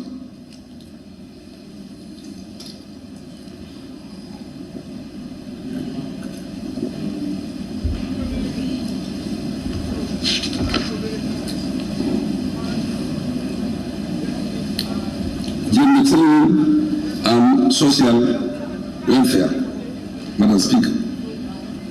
During the reporting period, the Ministry of Gender, Children and Social Welfare initiated several legislative and policy developments. One of them is the Strategy and Investment Plan 2021-2025. Additionally, with support from the African Development Bank, formulation of the Gender Equality and Women Policy 2021-2030 is in progress. In partnership with the Directorate of Social Welfare and the Department of Community Development, the National Nutrition Agency is leading the NAFA-QUIP program to support vulnerable households. Madam Speaker, honorable members, supported by UNICEF as part of the COVID-19 response, this ministry assisted 1,000 vulnerable families with children through cash transfers of $1,000 per month for 3 months. Besides this, the ministry provided 575 vulnerable households in the Greater Banjul area with rice and oil in January of this year. Another important initiative is the Women Enterprise Fund, WEF. This is a flagship project of the National Development Plan 2018-2021, with the objective of strengthening the capacity of 10,000 women and girls in micro, small, medium enterprises, MSMEs. The fund provides low-interest credit to women entrepreneurs using a group guarantee macro credit model. The WEF is entirely funded by the government, with $8,315,000 already disbursed to 103 women groups across the country. In August 2021, the Women Enterprise Fund Management Board approved $7 million for 350 women groups who are currently undergoing training on entrepreneurship and business management skills. The fund will be disbursed to the beneficiaries upon completion of the training by the end of August 2021. For September, $10 million will be required to meet the demand for the additional 400 women group assessed, Madam Speaker. In October 2020, the Ministry of Gender, Children and Social Welfare, acting in partnership with the Office of the First Lady and the World Food Programme, launched a project to reduce the negative impact of gender-related factors on women working in the fisheries value chain. We expect this partnership to grow usefully. Turning to another intervention, the ministry provided $200,000 support to 80 vulnerable families and 40 vulnerable elderly persons under the Family Strengthening Program. These efforts target sustainable solutions within the sector. Finally, guided by the government's commitment to the concept of inclusiveness, the ministry tabled a bill on disability here in June 2020.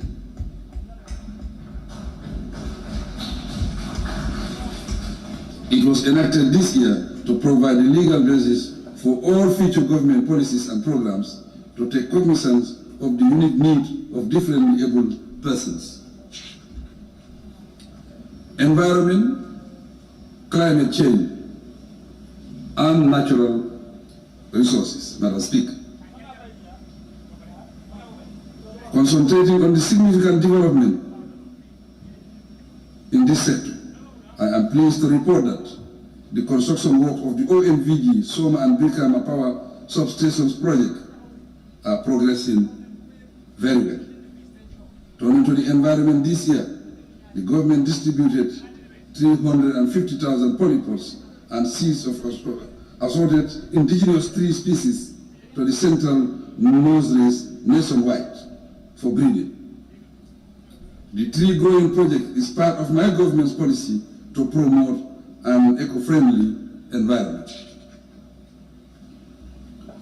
Among other initiatives, through the large-scale ecosystem-based adaptation project, the sector planted 4,000 hectares of degraded agricultural land, supported 40 school orchards, engaged in planting in community forests, and embarked on mangrove restoration in CRR and LRR.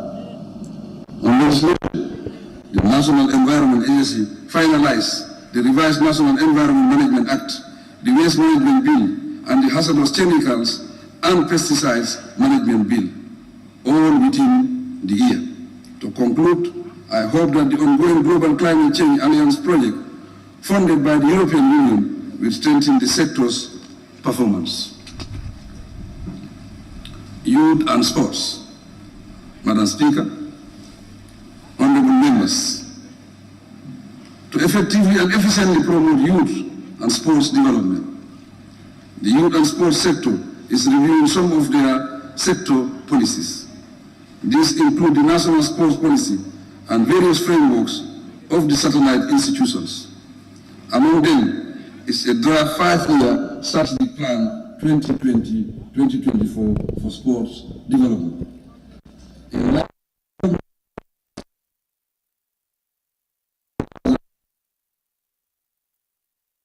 Benefited from skills training.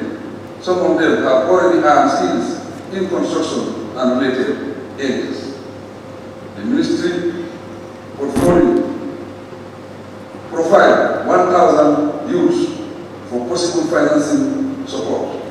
These achievements are as a result of the partnership bill with Navy, PIA, and the NYSS.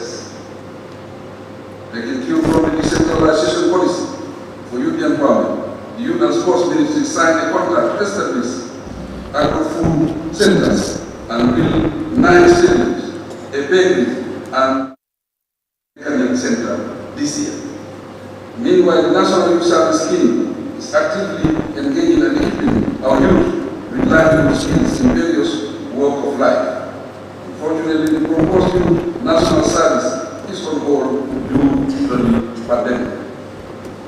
Despite this setback, the National Youth Council was able to facilitate for over 25,000 youth access to financing, employment, or economic development opportunities offered by YEP and TECIFI partners.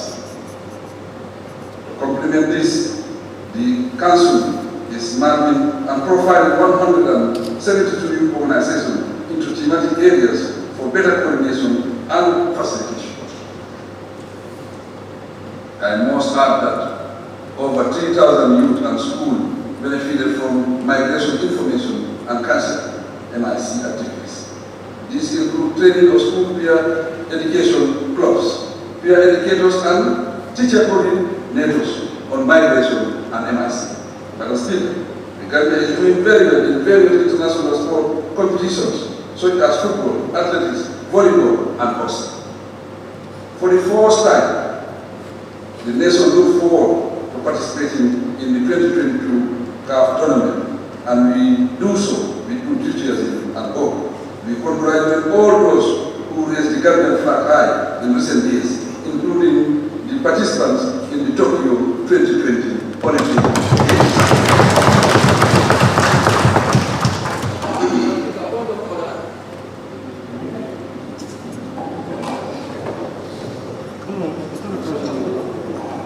no procedure. It's not a procedure.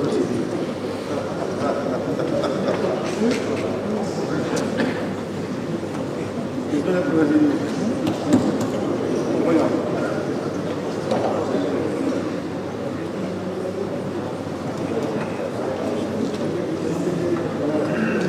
Foreign Affairs, Madam Speaker. At the bilateral level, engagement with countries in the ECOWAS sub-region and beyond, as well as with our development partners globally, are developing very well. To cite examples, my government continues to have strong ties with the countries in the Middle East and the Gulf. The United Arab Emirates, for instance, donated substantial medical items for the fight against COVID-19. Like many other countries, relations between the Gambia and Turkey remain solid and beneficial. We maintain a healthy development cooperation agreement and have signed protocol on the exchange of land laws for diplomatic missions.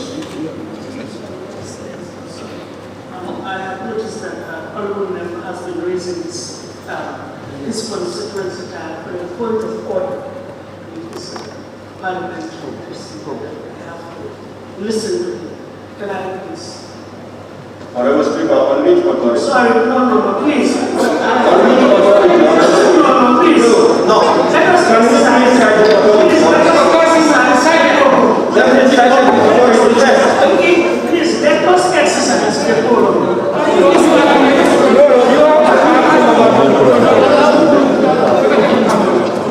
It has to be done. If I did not have the authority, I would not have exercised it. Period. Please. Thank you. Hello, Madam Speaker. I'm glad to all for 17 head. Really, clapping salute. I know really. Honorable Speaker, it's not clapping. Nothing is not clapping.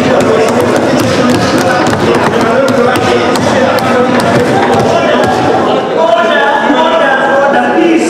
Can we exercise the forum? Please, can we all exercise the forum? Honorable Speaker, we are not even clapping. We are not even clapping. I'm not going to allow any more intervention. We are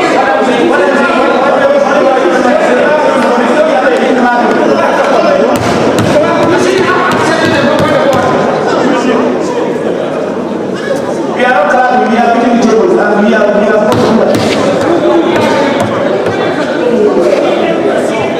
Point of order, I was going to preempt him, but I wanted to hear him. And Mr. Garland, honorable members are not clapping.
America, Africa, and all parts of the globe.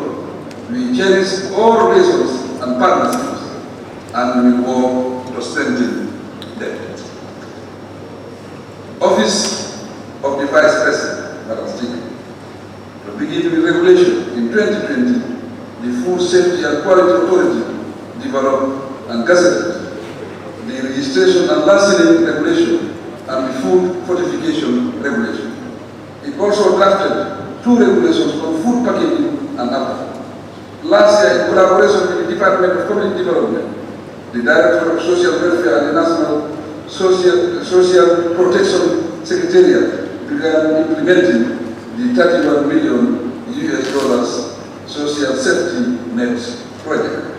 The project targets very poor persons in the West Coast, North Bank, Central River, Upper River, and Lower River regions. One of the components of the project, NAFA, provide cash transfers of $1,500 each to about 15,600 poor households for 18 months. As part of government efforts to mitigate the impact of the pandemic, 78,359 households in 30 districts received support with a double round of $3,000 cash transfers over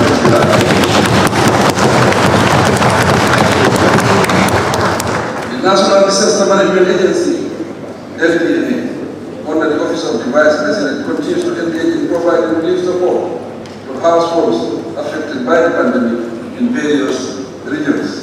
Regarding disaster, during the reporting period, some victims in the country received support in the form of cash, food and non-food items.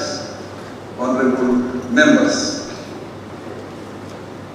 the validated National Nutrition Policy 2018-2025 and the draft nutrition bill are scheduled for submission to Cabinet and the National Assembly, respectively, for approval and enactment. Aside from this, the National Population Policy will be revised this year, 2021. On civil service reform, the Personal Management Office PMO aims to maintain an efficient and duly responsive public sector. In this respect, Cabinet has approved the pay and grading review report. The objective of the review is to overhaul the current pay and grading structure of the civil service. PMO has designed a new civil service grading system and a pay and incentive policy to establish, among other things, a realistic minimum monthly salary for civil servants.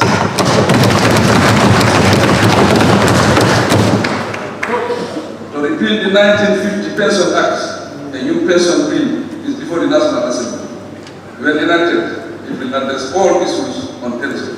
Importantly also, PMO is working on introducing the performance management system in the civil service. Other areas in the civil service reform include conducting financial reviews to streamline and rationalize the mandates of MDAs. Agriculture, Madam Speaker. The government vision is to increase food and nutrition security while enhancing economic growth through the agricultural sector. The Ministry of Agriculture strives, therefore, to increase productivity based on the sustainable use and management of our natural resources. To achieve this, the Agricultural Transformation Program, ATP, has been structured around production and productivity, promotion of value chains, market competitiveness, and youth employment in agriculture. To increase production and support the farming community during the 2020 cropping season, 36,489 bags of fertilizer, 3,751 bags of improved rice varieties, 2,358 bags of grounds, 727 bags of maize, 11 bags of finley were procured and made available to our farmers. In preparation for this cropping season, the Ministry of Agriculture through GGC procured a consignment of 20,000 metric tons of fertilizer and delivered it in March 2021. proud to say that government also distributed farm implements to farmers to reduce unnecessary hard work and boost production and productivity. The items included power tillers, tracers, and milling and pumping machines. For use this farming season, 50 tractors were distributed recently. To develop the agricultural value chain and marketing proposal, the ATP will continue to promote mechanization by supplying land preparation, seeding, and weeding machines. Implementing the project will upgrade and upscale rice processing by introducing an integrated rice parboiling and milling machines through public-private partnership. The ATP will promote small-scale processing at the level of the farmers. Training small-scale processors will expose them to good processing practices for product safety and quality assurance, besides investments in expanding irrigation facilities. Government will continue to invest in mechanized harvesting methods to stimulate mechanical testing and reduce the workload on women. Rightly too, the sector put due emphasis on supporting medium-scale businesses, processing facilities, strengthening public and private sector veterinary service delivery, and efficient management of resources. On a parallel development from its $100 million supplementary budget allocation, the agriculture sector spent $60 million on equipment. On the list were tracing and milling machines, power tillers, harvesters, and pumping machines for irrigation. Aside from this, dairy animals were purchased and distributed to the farmers on demand. Specific to value chain financing, the program will expand margin grant funds using grassroots structures such as credit union. Similarly, it is hoped that initiating at least 5 agricultural insurance schemes will make agricultural lending safe. Through PPP, the program will provide seed money for these schemes. On the other hand, the PPP will entrust the private sector insurance body with the management responsibilities. Besides, it will facilitate establishing an agricultural development bank that focuses on development financing for agricultural value chain. Tourism and culture, Madam Speaker. The indication is that the tourism and culture sector contributes about 25% of the gross domestic product, GDP, and creates employment for about 200,000 jobs. Unfortunately, it is one of the hardest hit sectors as a result of travel restrictions. Overall, the estimated loss to the sector from January to June 2020 was about $6.7 billion. This figure has undoubtedly increased, noting that many establishments are still struggling to get back to full operations. In 2020, the Gambia Tourism Board's GTP recorded 89,232 arrivals. The figure marks a significant decline against the NDP time. In 2021, the arrival figure further decreased to 50,000. Consequently, the loss of revenue to GTP is high. As part of its support packages, the government gave the tourism sector a $100 million stimulus package. This year, the government will bear the operating lancing for hotels and municipal rates. The GTB is not expecting any revenue from operational lancing in 2021. The National Center for Arts and Culture experienced similar setbacks during the year under review. The closing or scaling down of social events resulted in loss of revenue. Thus, it is necessary to develop the sector through innovative means. Defense, Madam Speaker. The development of the national security policy, the national security strategy, and the security sector reform strategy. By this sector is a major step towards a landmark transformation of the security services. To reinforce this, the Ministry of Defense is developing a national defense policy. In like manner, the Gambia Armed Forces Act, which came into existence in 1984, and the terms and conditions of service for officers and soldiers developed in 1993 are all under review to meet the realities of the day, Madam Speaker. The Gambia Armed Forces GAF leadership demonstrated commendable solidarity with other sectors to tackle the pandemic. For example, the GAF command attacked medical doctors and other essential personnel to the Public Health Emergency Operation Center of the Ministry of Health. Similarly, they provided logistical support and participated in various activities to control the spread of the pandemic. As part of the security sector reform process, we will continue to embark on more purposeful and realistic training programs for our armed forces. We have entrusted them with the security of the nation and will support them to the fullest.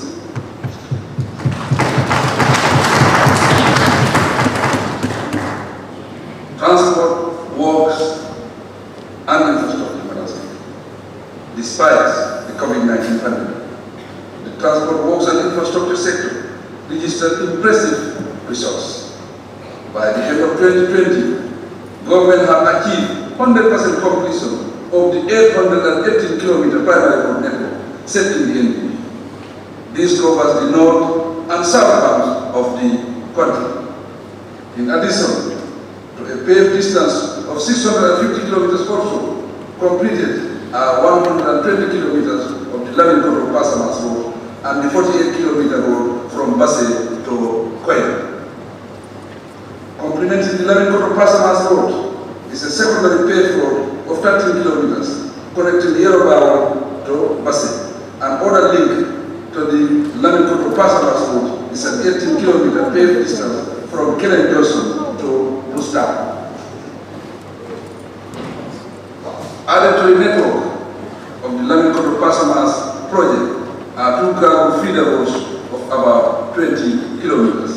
These comprise the Sarengai road link and the Nyakoi-Mbaikunda-Daslami link. With the primary road network completed, the sector is engaging in constructing secondary and tertiary road links and bridges. Along the new Basse-Koina road, two new bridges at the Chamoy and Sulu, 25 meters and 32 meters long respectively, have been completed this year. In Basse, a 250-meter bridge and about a 170-meter bridge in Faro have been completed. This $82 million project was financed through a grant from the government of the People's Republic of China. Following the completion of the Sukuru-Jamba secondary link road of 13.5 kilometers, the government is constructing 108 kilometers of feeder roads to ease and expand access to economic and social facilities in various parts of rural Gambia. This project, funded through the EU grant, has been completed. We have initiated major secondary paved roads on the North Bank, mainly using local resources and funding. Currently, works are in progress to construct 88 kilometers of paved roads in the Nyomi-Agalan area. Accompanying this is another set of roads totaling to 175 kilometers. The contract awarded in January 2020 to be completed in 16 months. Madam Speaker, the construction of the Kiang West Roads has commenced with 38 kilometers of paved roads. The execution period is 12 calendar months. Negotiations are underway for the contractor to continue with the remaining 46 kilometers in Kiang. In the capital city of Banjul, the government reconstructed 14 kilometers of severely dilapidated roads and drains using local funds under the Banjul Rehabilitation Project. In a similar development, the government has secured funding from Saudi Fund for Development, SFD, equal to $50 million to construct 50-kilometer roads in the Greater Banjul area. From the Kuwaiti Fund for Arab Economic Development, Arab Bank for Economic Development in Africa, OPEC Fund for International Development, and Abu Dhabi Fund, government secured $83 million to upgrade the Barton-Harding Highway into a dual carriage of 22 kilometers. This stretches from Union Johnson to Sittingcon. The civil work will take 24 months.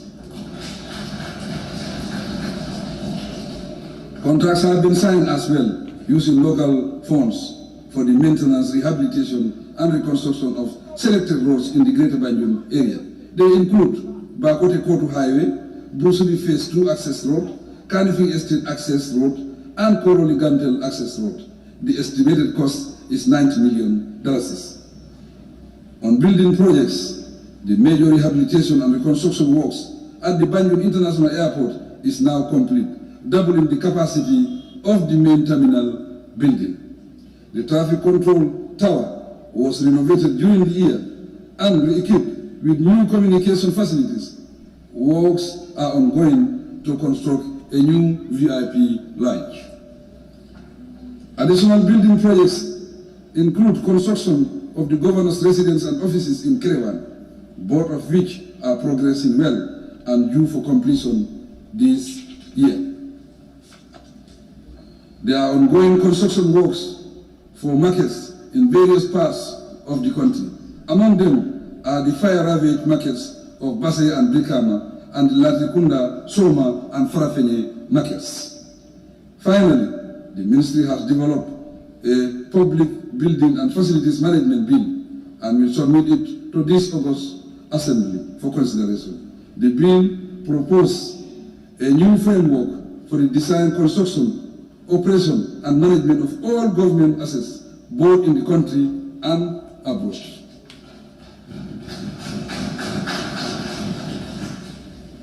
Justice, Madam Speaker, my administration will never waver in upholding the principles of good governance, democracy, the rule of law, and respect for human rights. In this respect, with support from the UNDP, the Ministry of Justice succeeded in developing a strategic plan 2021-2025 and revised the 2013 Sexual Offences Act, the 1994 Evidence Act, and the 2016 Legal Practitioners Act. In the same vein, the legislative reforms and transitional justice process commenced in 2017, resulting in the presentation of various bills to this August Assembly. These range from matters of crime, human rights, and freedom to amendments of discriminatory laws against women. We hope to have all pending bills enacted and implemented eventually. As disclosed earlier, consultation and dialogue are continuing to build consensus on a revised draft constitution. My government will provide support to this to happen amicably. On policy, the Ministry of Justice now has a National Human Rights Policy and Action Plan 2021-2025. The government ministries, departments, and agencies will implement the action plan jointly with national and international agencies and partners. Externally, the Gambia signed and deposited the instrument of ratification for the Gambia's accession to the African Regional Intellectual Property Organization on trademarks, otherwise known as the Banjul Protocol. It came into effect in May 2021. Hopefully, it will lead to more investments in the Gambia and boost revenue generation. Regarding registration of businesses and companies, the single window business registry registered a 21% drop in revenue from March and June 2020 compared to the previous year from January to August 2021. 1,500 companies were registered compared to 1,340 during the same period. Despite the challenges, the SWBR managed to collect $17,946,700 from January to December 2020. Supported by the UNDP, the ministry will review the Alternative Dispute Resolution Act 2005 this year to incorporate more progressive provision on dispute resolution.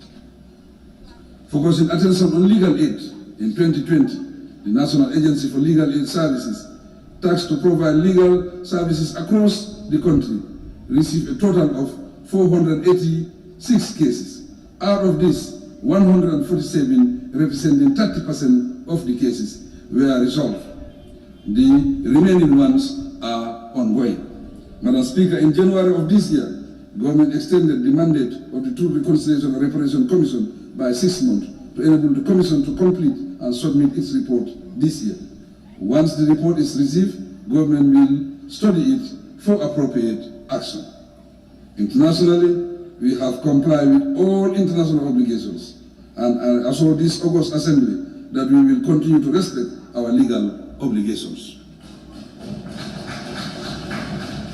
The Judiciary 5-year strategic plan, launched in January 2021, provides a solid framework to promote an independent, effective, and efficient justice system.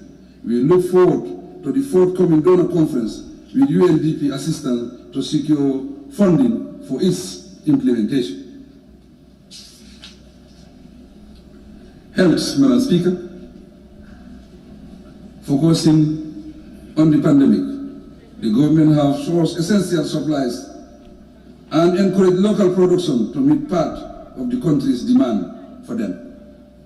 As of now, my administration and our development partners have committed over $200 million on medical and non-medical supplies.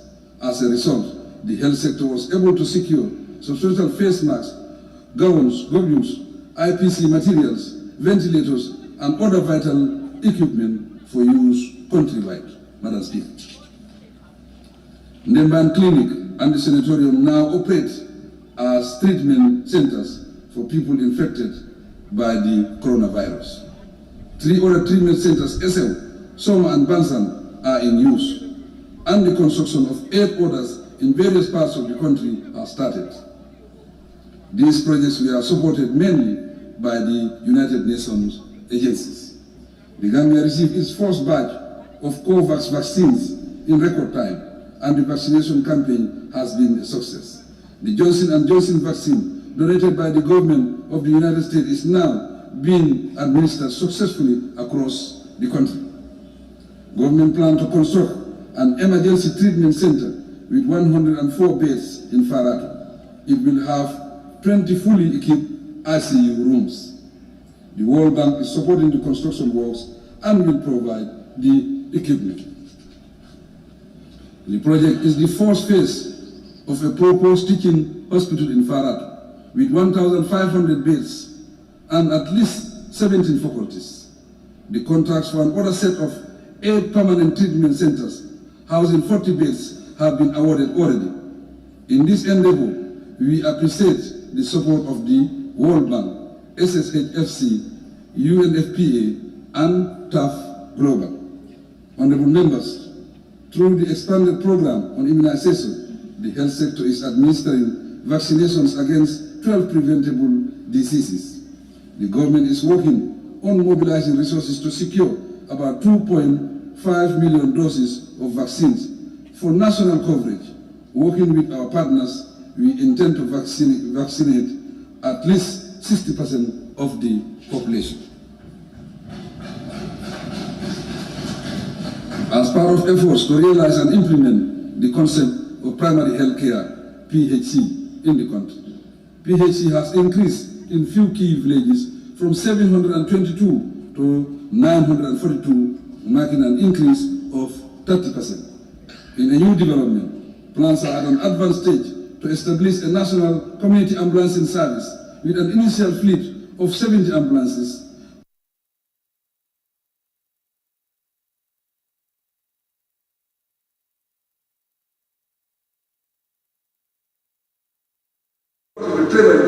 To strengthen our health system. Finally, I thank the honorable members for approving the National Health Insurance Authority Bill tabled here some time ago.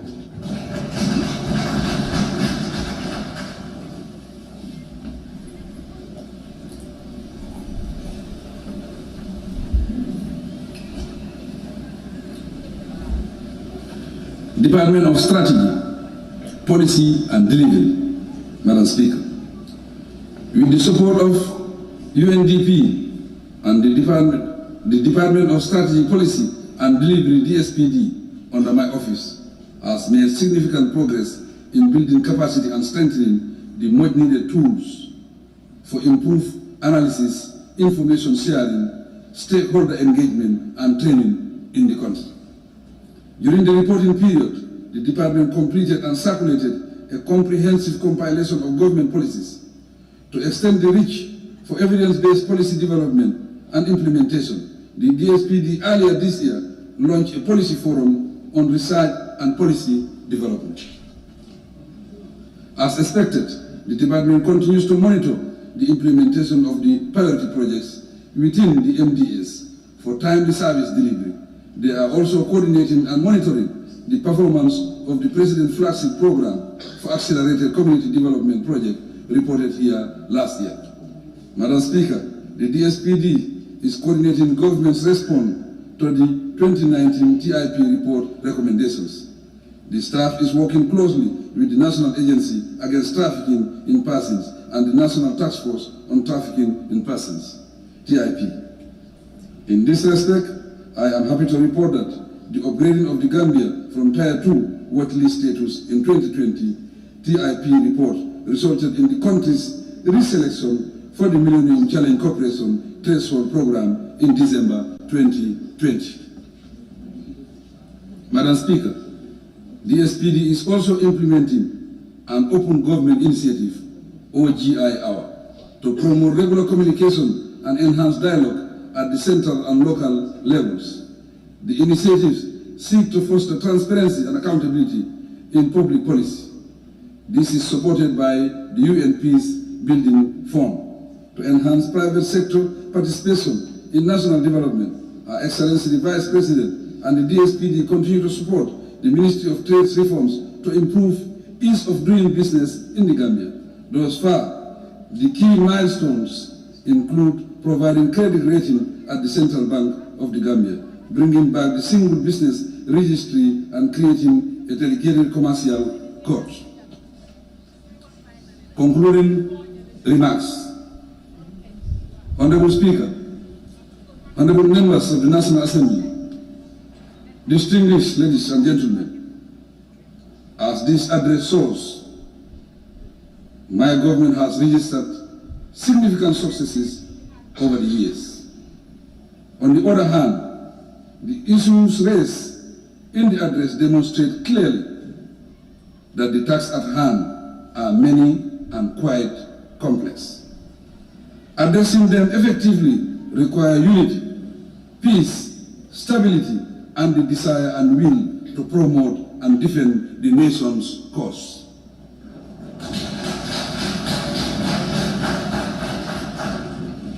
Without the pandemic, our rate of development and achievement levels would have been much better. But as good citizens and true democrats, we should appropriately and honorably respond to challenges by remaining focused, continuing to manage our affairs, and move on undeterred.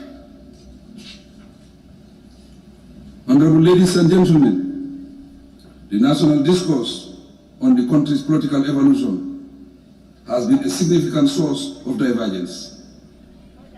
The executive acknowledges its importance and appreciates the various stands of social life, political standpoints, governance structures, and development approaches fed into it. With reference to this, it is worth emphasizing that my administration's performance need to be examined within the context of 2016, with due commitment given to the state of the Gambian economy at the time, the socio-political divisions, the poverty levels, the disparities, the high unemployment rate, the dysfunctional government machinery and systems, and the inappropriate use of state resources. The future is much brighter today because of the opportunities created from 2017 to date. Now we can forge ahead with insightful lessons from the past and the present. These are tangible results to build upon for consolidation and expansion. To cite a few examples, these range from the substantial gains made in the energy supply and infrastructure development, to the achievements recorded in the critical components of institutional strengthening and the reforms across all sectors: transitional justice, education and training, civil liberties, media freedom, health and agriculture development. Fortunately, our vision is clear and we have well-defined goals for future action.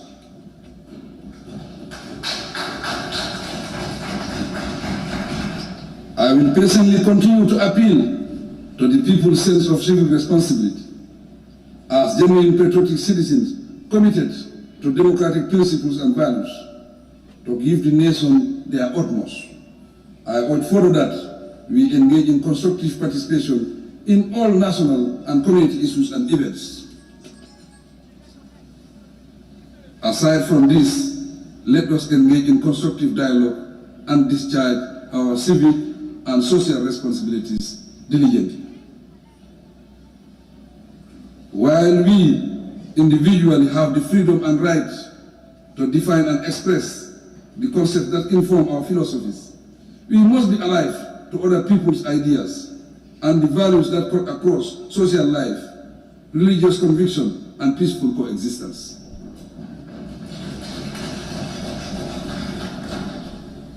Democracy guarantees voice and participation to each citizen, but it does so with conditions.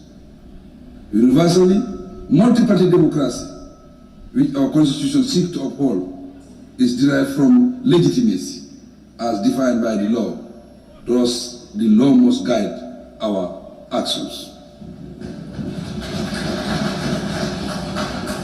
Unfortunately, we have noticed and experienced in some instances unjust and deliberate actions that are anti-democratic, yet they are committed in the name of democracy.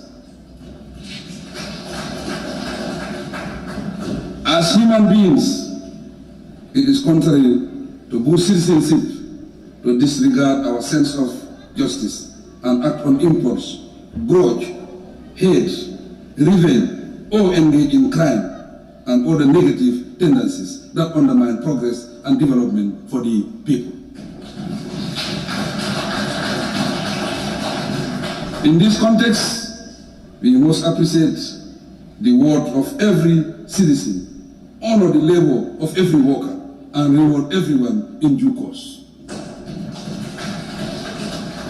As Gambians, we must be sensitive to the pain, sorrows, and desires of those around us, and work towards making life easy and comfortable for every one of us. Concern for the welfare of all is the essence of inclusive development and progress in a democracy. I am happy that together we supported and empathized with the victims of the 7 July windstorm. This is the true Gambian spirit.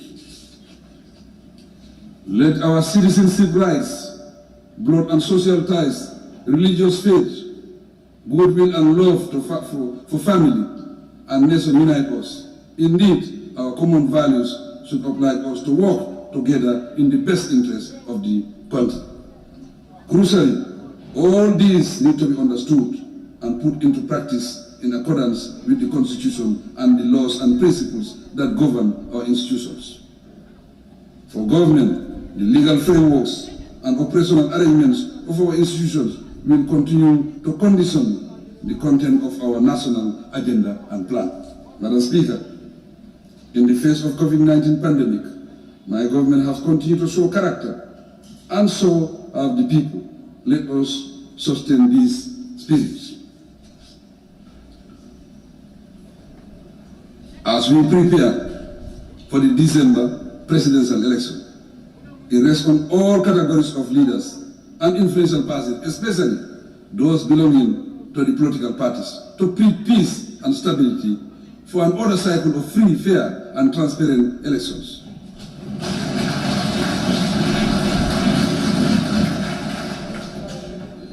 Let the Gambian citizens be allowed to vote for the candidates of their choice without pressure or hindrance.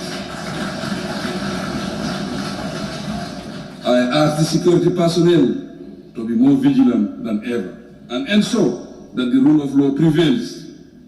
It is a duty on everyone to fight the criminals in the country and a collective responsibility to stop every form of injustice.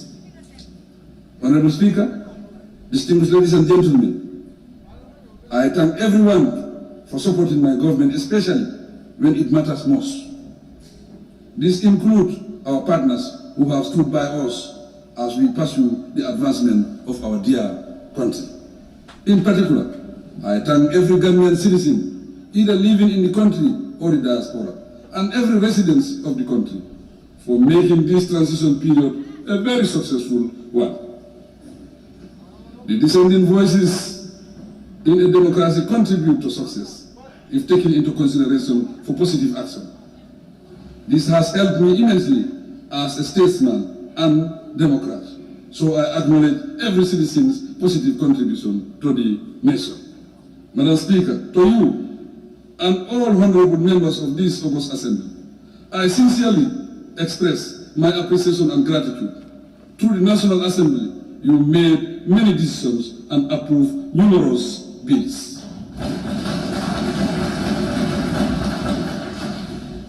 The budget requests granted have contributed remarkably to the multiple projects my administration has implemented successfully, as well as those in progress. Thank you very much indeed. I renew my promise to the people of this beloved land and the international community to commit myself to the principles of democracy, good governance, and the rule of law, within the framework of serving my people and my country selflessly and devotedly. In this regard, I ask for your continued support and cooperation. To conclude, I thank you all for your attention and pray that the Almighty God continues to bless our efforts, protect us, and grant us peace and stability. I thank you.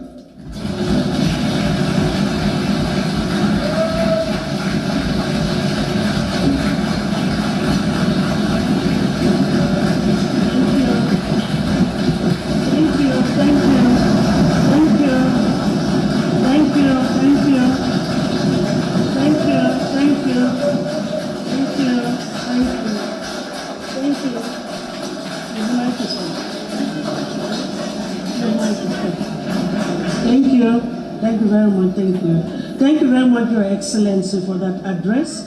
And may I now request for the seconder to the application. Honorable Member for Upper Salon, thank you. Thank you, Honorable Speaker. I rise to second the motion. I'm sorry, only one honorable member can second the motion. I know everybody is eager, but thank you very much. It has been moved and seconded that this assembly do consider the motion on the State of the Nation address delivered by His Excellency, the President of the Republic of the Gambia. Those in favor, please say aye. Aye. Those not in favor, please say no. So the ayes have it. Thank you. Honorable members, the consideration and debate proper on the motion so tabled will now be adjourned till Monday, the 13th of September, 2021, to give honorable members adequate time to peruse through the address, which will be circulated later. But before I adjourn the sitting, please allow me once more, on behalf of both sides of the Assembly, and indeed on my own behalf, to thank His Excellency, the President of the Republic, for delivering this year's State of the Nation address. Yes, it is indeed a statutory obligation of the President to address the Assembly at least once in each year, but the manner in which the address was delivered this year deserves commendation. The address has indeed outlined the programs and policies of the state. This Assembly will, in the next few days, reflect and debate on the policy statement already delivered.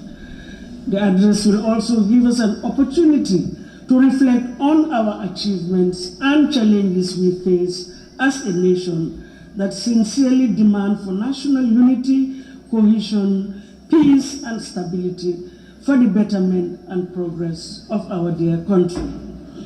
As the people's representatives, we are charged to commit ourselves to ensure that government policies and programs as outlined are thoroughly scrutinized and debated upon with due diligence.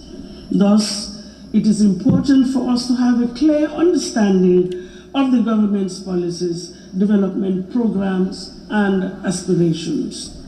In a similar vein, Your Excellency, the legislature wishes to recognize in high esteem the efforts of the executive once more in introducing the National Service Bill under a special procedure to ensure it was passed with expediency.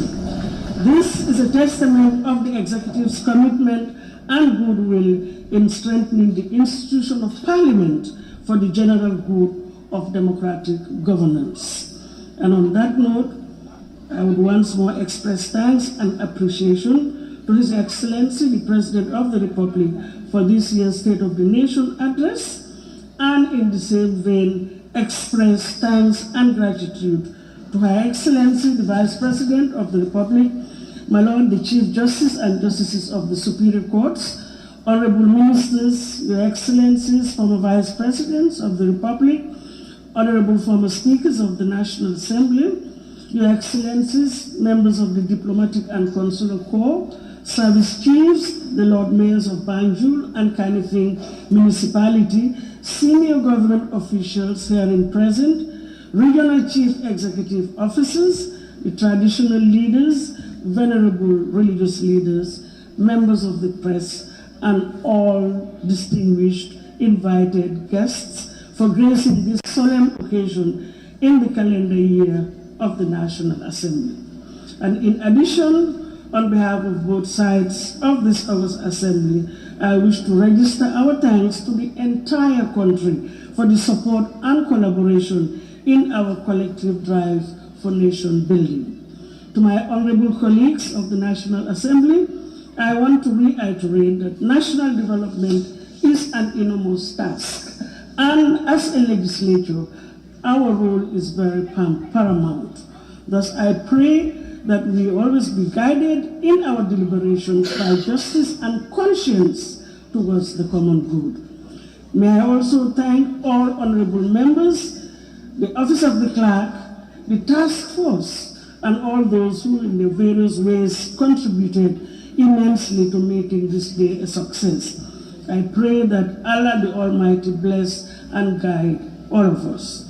And on that note, may I once more put the question to adjourn the Assembly until Monday, the 13th of September, 2021. However, I wish to request that all guests remain seated to allow His Excellency, the President and the Vice President and honorable ministers to take leave of the chambers first. And I thank you all. And on that note, I will now put the question, be it resolved that this August Assembly do stand adjourned till Monday the 13th of September 2021.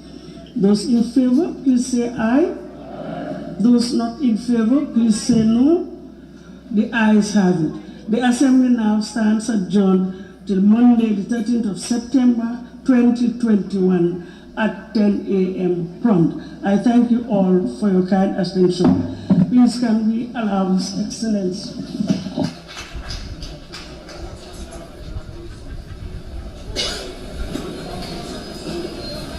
Ranging from healthcare, education, agriculture, foreign affairs, governance, and all other issues. So, other equally important issues like youth and sports, the environment, foreign affairs, even governance. So the President, as you can see on your screen, is now leaving the National Assembly. He has completed his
that is an achievement, and he clearly stated that the government is investing in that.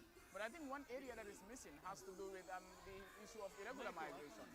What is the specifically tangible government policies in addressing this menace? Because we thought that with the COVID-19 pandemic, irregular migration will greatly diminish. It will, in fact, we will have a stop to it. But it seems even with the pandemic, it is still ongoing. It is something that is still happening. I mean, we all know why young people are leaving this country.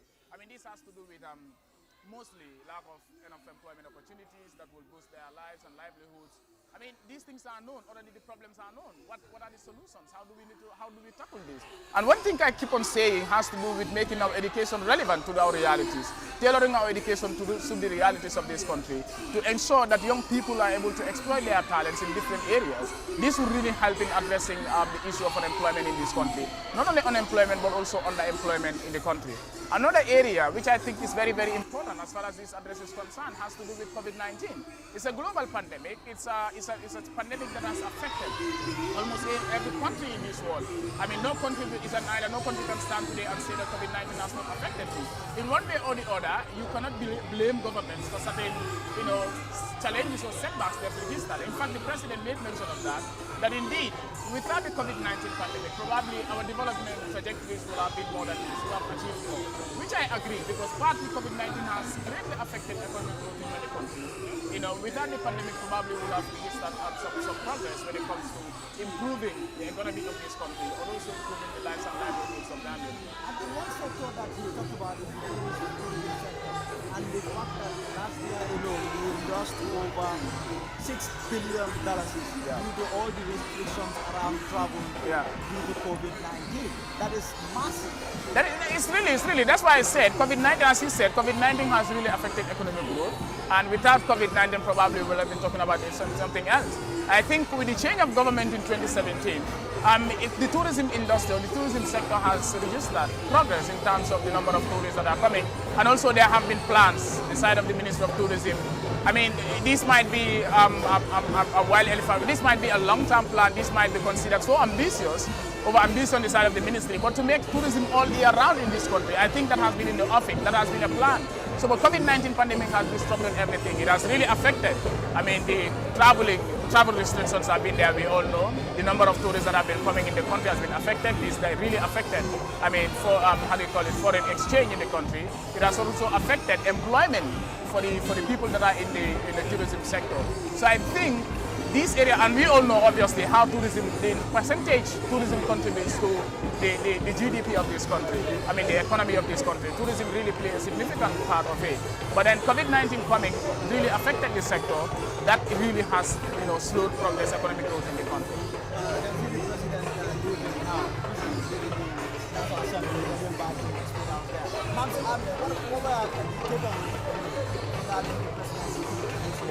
Yes, thank you very much, Lamin. Of course, one interesting thing you mentioned is the education system. Of course, the higher education system, because we only know it's only the University of Gambia that is offering a degree program. Of course, integrating the MDI, of course, be part of institutions that will offer degree programs. I find that very interesting because most of apart from the University of the Gambia, all those institutions, most of them, of course, are not state-owned, and then most of them are tertiary institutions that offers HND. And I think graduating MDI, the offering degree courses, I think that was quite so very interesting for me. Of course, then people will have to have the headache to be thinking of how to go abroad to, of course, get themselves degrees. And equally, the Gambia College, of course, bringing it, of course, elevating, adding it up with the PG. I think that was quite so very interesting. And as well, the business sector. You mentioned about the business sector, which I think could be the backbone of this country. Looking at how foreign vessels, how foreign companies are, of course, making millions of euros from our seas. I think also government investing in that, and also finding out ways to, of course, tap into our own resources and, of course, the river to boost our economy. I think the fisheries and, of course, that educational aspect was quite. And also one area that you also addressed has to do with the issue of infrastructure. The over 800 kilometers that his government built across the country. In terms of transportation and the problems and the challenges that Gambians face really going about their work, moving from one place to the other. What did you find interesting in that aspect of this? When you talk about infrastructure and of course you talk about the roads, a little less or nothing has been done. Of course around here where we have high traffic, everybody was hopeful that the OIC projects would come on and of course ease up the headache, but still now we haven't seen any visible development on that side. Traffic is always congested. The Tabokoto Brikama highway, we of course have one major highway here. Despite the fact that the government still keep insisting that the OIC will go ahead, looking at how many months we have to 2022. But a little less or nothing has been done to solve that issue of traffic. High traffic, it's there. When you close from work at 4, sometimes it would take you 6, 7, 8 to get to your home. Those who close from Banjul here going to Brikama get to their houses at 9 p.m. Of course, what can we do about that? That's quite a problem. We were hoping that the Steam Corner airport project would be, of course, visible, despite the fact that, like I said, government said it's going to happen, but nothing has been done. So when it comes to infrastructure in town to help ease traffic, I'll say nothing has been done on that sector. Yeah, he seemingly is going to walk the state.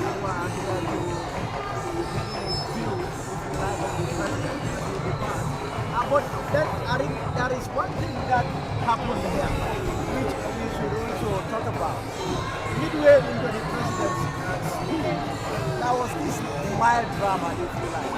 What much we have understand is that the MP who stood up or who wanted to speak, who raised this one of the members of Ghana is saying we are not understand that he was sleeping.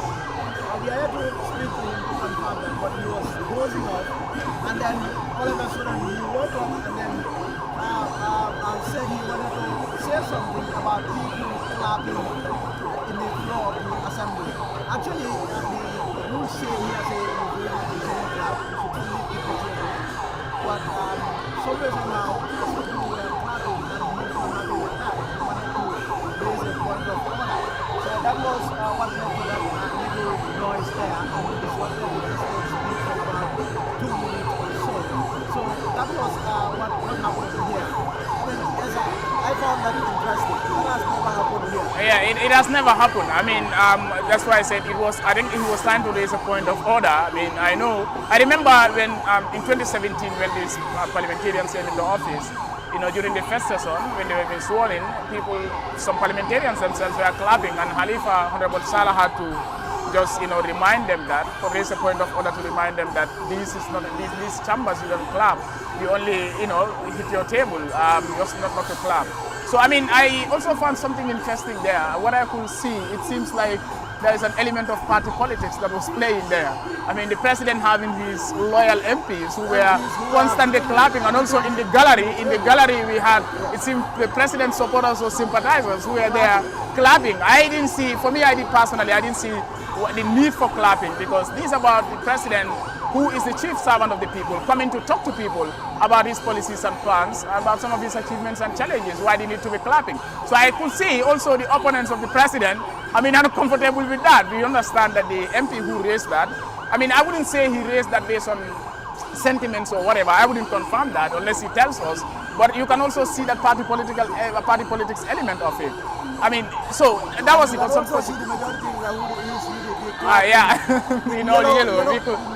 We could see that. That's interesting. But it also shows something. It shows that we have a system where at least the president or the executive does not. Rights and liberties are respected in the Gambia. Imagine when this thing happened, the president was just sitting, just smiling. I was imagining if this had happened in Jammeh's time, what was going to happen? Even though there is parliamentary immunity, I mean, parliamentarians have a certain level of immunity, but what was going to happen? So that also shows that, I mean, the president is, I mean, tolerant, he's peaceful, he's accommodative to the dissenting opinions. He knows, obviously, that this parliament, you know, is really a powerful institution. It's a powerful building, that when he comes, he has to be answerable to the people. That was it. But then there's one area that I want to talk on, Lamin. I mean, this has to do with my area of interest, higher education. There are two areas, higher education and when it comes to reforms, specifically security sector reform. People talked about the need for us to have other universities, GTTI and MDI being transformed. I'm in the University of the Gambia. I mean, that university really is in a bad state of condition. I'm not sure. I know suddenly the government just, the parliament just recently approved the 184 million that the government of the Gambia owed to the University of the Gambia for it to be paid. I think half of it, or you know, 3/4 of it has been paid. We realize that, and also we know that the government is committed to promoting research. Just mid this year, the University of the Gambia, you know, invested or pumped in $60 million in research, and they're planning to pump in $42 million this year also, or next year, beginning of next year, into research. This is critical. But I think also the government needs to do more, to invest a lot in the university. Higher education, there's a problem of higher education in this country. In order to make our education relevant to our realities, the government must be ready to invest a lot in research. It must be ready to invest in higher education. Turning GTTI and MDI into universities, in my personal opinion, is not a good idea. The UTG there, I mean, even the undergraduate programs need to be strengthened, need to be improved. I mean, you go to the UTG today, biology, people will do biology and graduate without having access to labs. Do you understand? Practical aspect of it. That is changing because UTG has also bought some equipments, lab equipments here and there for those areas. But I think the government really needs to invest a lot when it comes to higher education. Strengthen those capacities. You want to turn GTTI into a University of Science and Tech. UTG already have a school of engineering.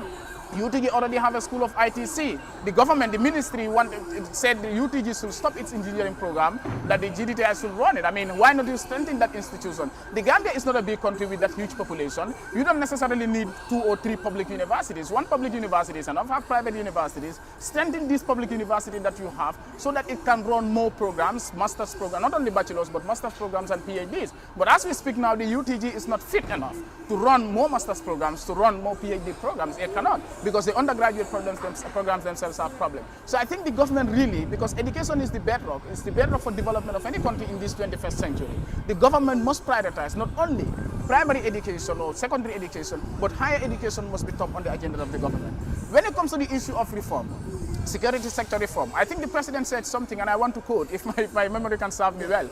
He said our visions are very clear. Our goal, we have a tangible goals that, I mean, actions will speak later for themselves. Like, I'm just paraphrasing.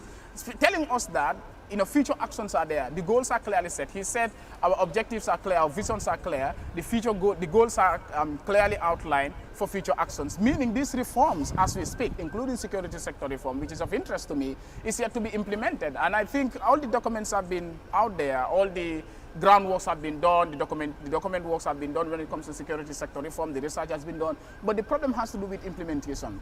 And the government, since it came to power, this should have been a priority. But we've seen, it seems like the Barrow's 5 years is coming to an end without any serious work being done when it comes to security sector reform. And it leaves the stability, the security of this country in dilemma. I mean, we still have economic forces present in the country. The president is talking about after 2021, if he's still in power, economic will be transformed into a police unit. What is our own security going to do? Is our security going to continue to be in the hands of non-nationals, non-foreign security service, or is it going to be in the hands of Gambians themselves? I think the security sector reform really needs to be taken into consideration.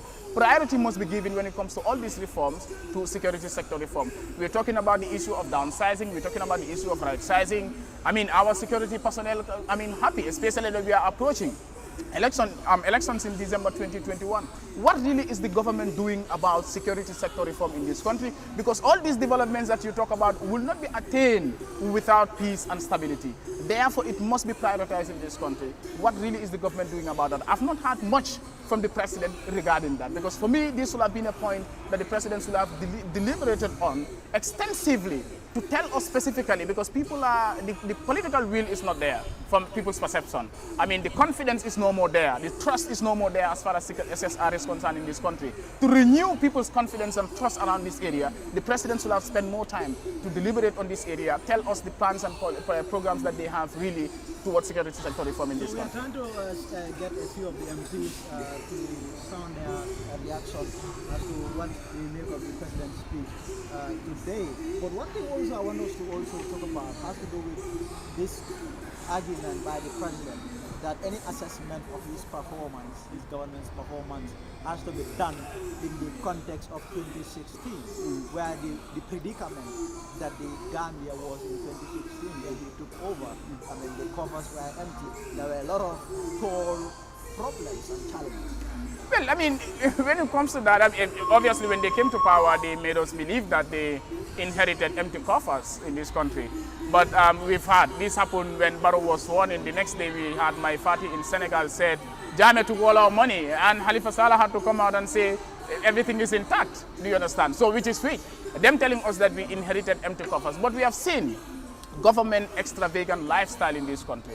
If you're telling us that we have an economic challenge in this country, you inherited a bad economy in 2016. Coming to now, what we see is huge expenditure on the side of the government. We saw in 2017 or thereabout when they went to New York, a private aeroplane was hired where more than 30 people went to New York to do what? Those are extravagant lifestyles. We see what the president is spending on these daily meals at the State House. I mean, these are extravagant lifestyles. Vehicles being bought all over this country.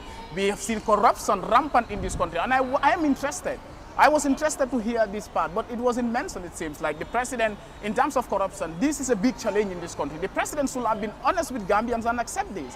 It is not for him to only come and tell us the achievements that he has registered, the plans, but also, as I said, to be honest with Gambians and tell us the setbacks. And one of the setbacks in this country, as far as the Barrow government is concerned, has to do with corruption in this country. It is rampant. We have seen many scandals in this country. The fishery scandal, the fertilizer scandal, the guns, the drug scandal, the gun scandal. All these scandals have been going on.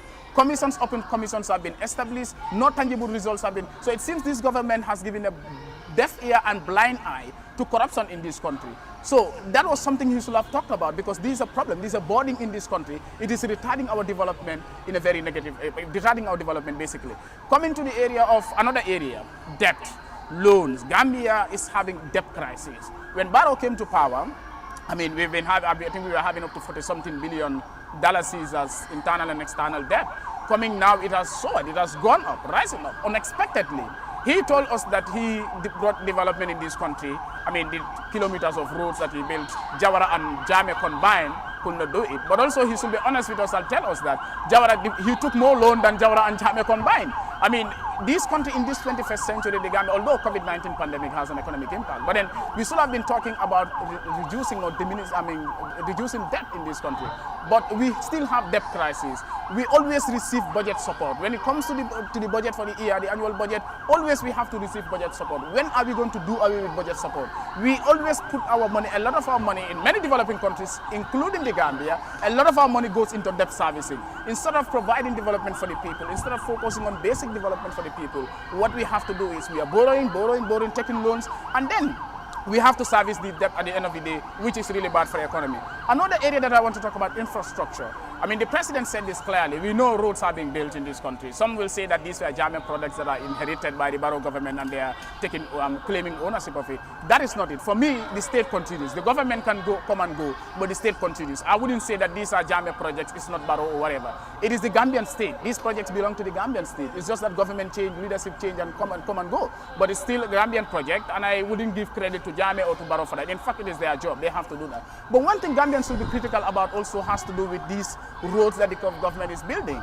Go to the Nyomi, what is it called again? The Hakalang Road. The government, the president is proudly telling us that these are internally funded, government funded projects. Who does that? You take from the domestic economy to build these roads. You're talking about 800 kilometers of road. I'm not saying that all the 800 kilometers of roads are being sponsored by the government, but then a greater chunk of this or half of this is sponsored by the government. Domestic economy is being used. This is killing our economy. The president is proudly telling us that this is sponsored by the Gambia government. We are taking from our domestic economy to build roads, and we are taking that to be normal. But this is abnormal. What is the government doing in terms of attracting foreign direct investment, in boosting growth, addressing infrastructural problems? Because infrastructure is not only about roads. Do you understand? It is also about, getting, these facilities or buildings that, at least will generate employment opportunities, will also generate growth. This is what is happening in developed countries today.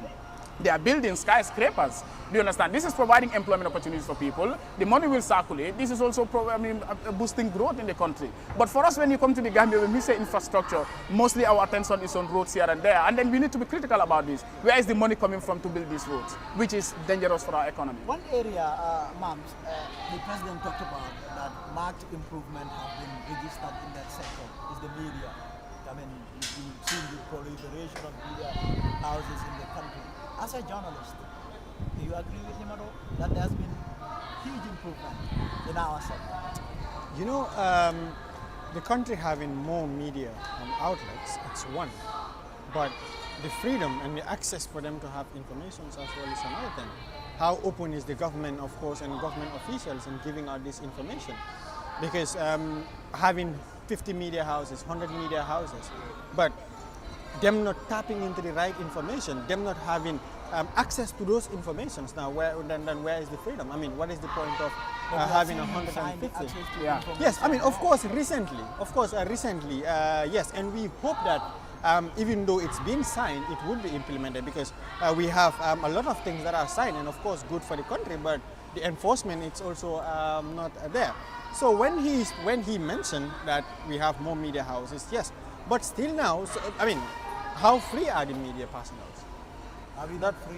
Yeah, because I mean, still now, government. Are we not free? Maybe, yeah. I think there has been a mass improvement when it comes to media freedom in this country. Yes, there has of course been improvements, because you can get to say anything you want. But still now, I mean, we see some media houses being shut down for saying one or two things. We've seen some people being put in one place for saying one or two things. I think still brings in a question. Censorship, it's still there. A bit of censorship is still there, despite the fact that, I mean, of course you are free to say whatever you want. But there is still a bit of censorship. Just to comment on that. Before that, we'll be back, but we'll be crossing over to a live interview by one of our reporters. Okay. Let's take a listen.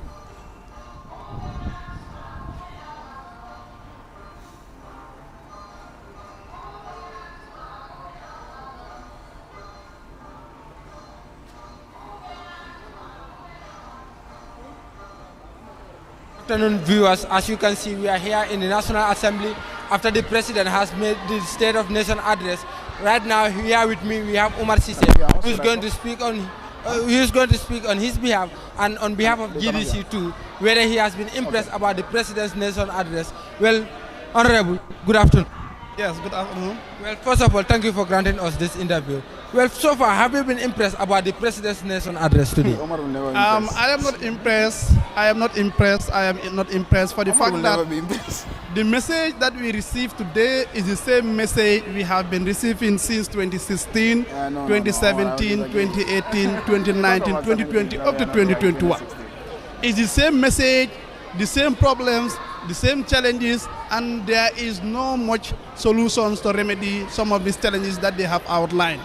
So obviously, giving us the same message without any remedy, without any solution, obviously that cannot be impressive in as much as I am concerned. So far, what are some of the key areas that you think that necessary reforms or development has to be done? Fundamentally, the president in question was elected to ensure there is reform in this country. Security reform, constitutional reform, institutional reform. These were some of the major things that the president was tasked by his coalition members to perform. He failed to do that, and some of the things that was agreed at their level was never implemented. Along the way, the president deemed it necessary to go ahead with infrastructural development. But there is no much change that we realize in this country, because the same health condition we are experiencing in our hospitals, the same poor road network we are experiencing in this country, the educational sector is catastrophic, and so many other things in this country in relation to development are not progressive and are not successful. So obviously, you cannot call that a successful history or a successful development, in as much as people cannot realize development in this country. But the president has listed so many achievements he has made since he took office. Do you think achievements like what? What is more important than the constitution? The draft constitution in question. What is more important than reforming institutions? What is more important than reforming the security? This base. This is where we can start, because we believe there are so many gaps, there are so many lacunas surrounding some of these very things I have mentioned. So obviously, I believe if the foundation was built, then you realize that some of these things that we are talking about will be addressed. But you cannot forget about all these things, reform agendas, and you still want to develop your own country. I have not seen many success. Tell me if you know one major project that is initiated by President Barrow, implemented by President Barrow, and it is fully implemented. There is none. Tell me one if you know. So what achievement are you talking about? I don't know any achievement here. All that they have said here is a political propaganda. Let me tell you this, because you don't expect me to believe you. Something that you cannot achieve for the past 4 years, you want to achieve that in 3 months? How is that possible? So all these things are political propaganda. I don't believe in it. So during his deliberation, do you think that the president has touched issues regarding the current state of the country, or he is talking about the past achievements he made? You see, the State of the Nation address, I always have objection to it. For the fact that there is no specific period given for the president to come forward and address the nation. But the fact of the matter is, you are talking about policy and program affecting this particular year. That's 2021. We expect the president to come forward at the beginning of the year, perhaps January, to tell the nation the policy and the program that he intends to implement in 2021. But if you wait to the last minute, the last month of the year, you want to implement some of those programs, how do you intend to achieve that? How do you think people can scrutinize that? How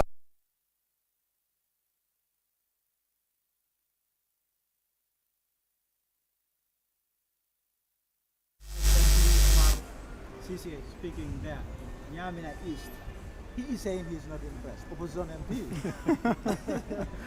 Well, I think that is all political jabberish, political. At the next door. So obviously, all that they have said is just to poison the mind of the electorate, so that they can be elected.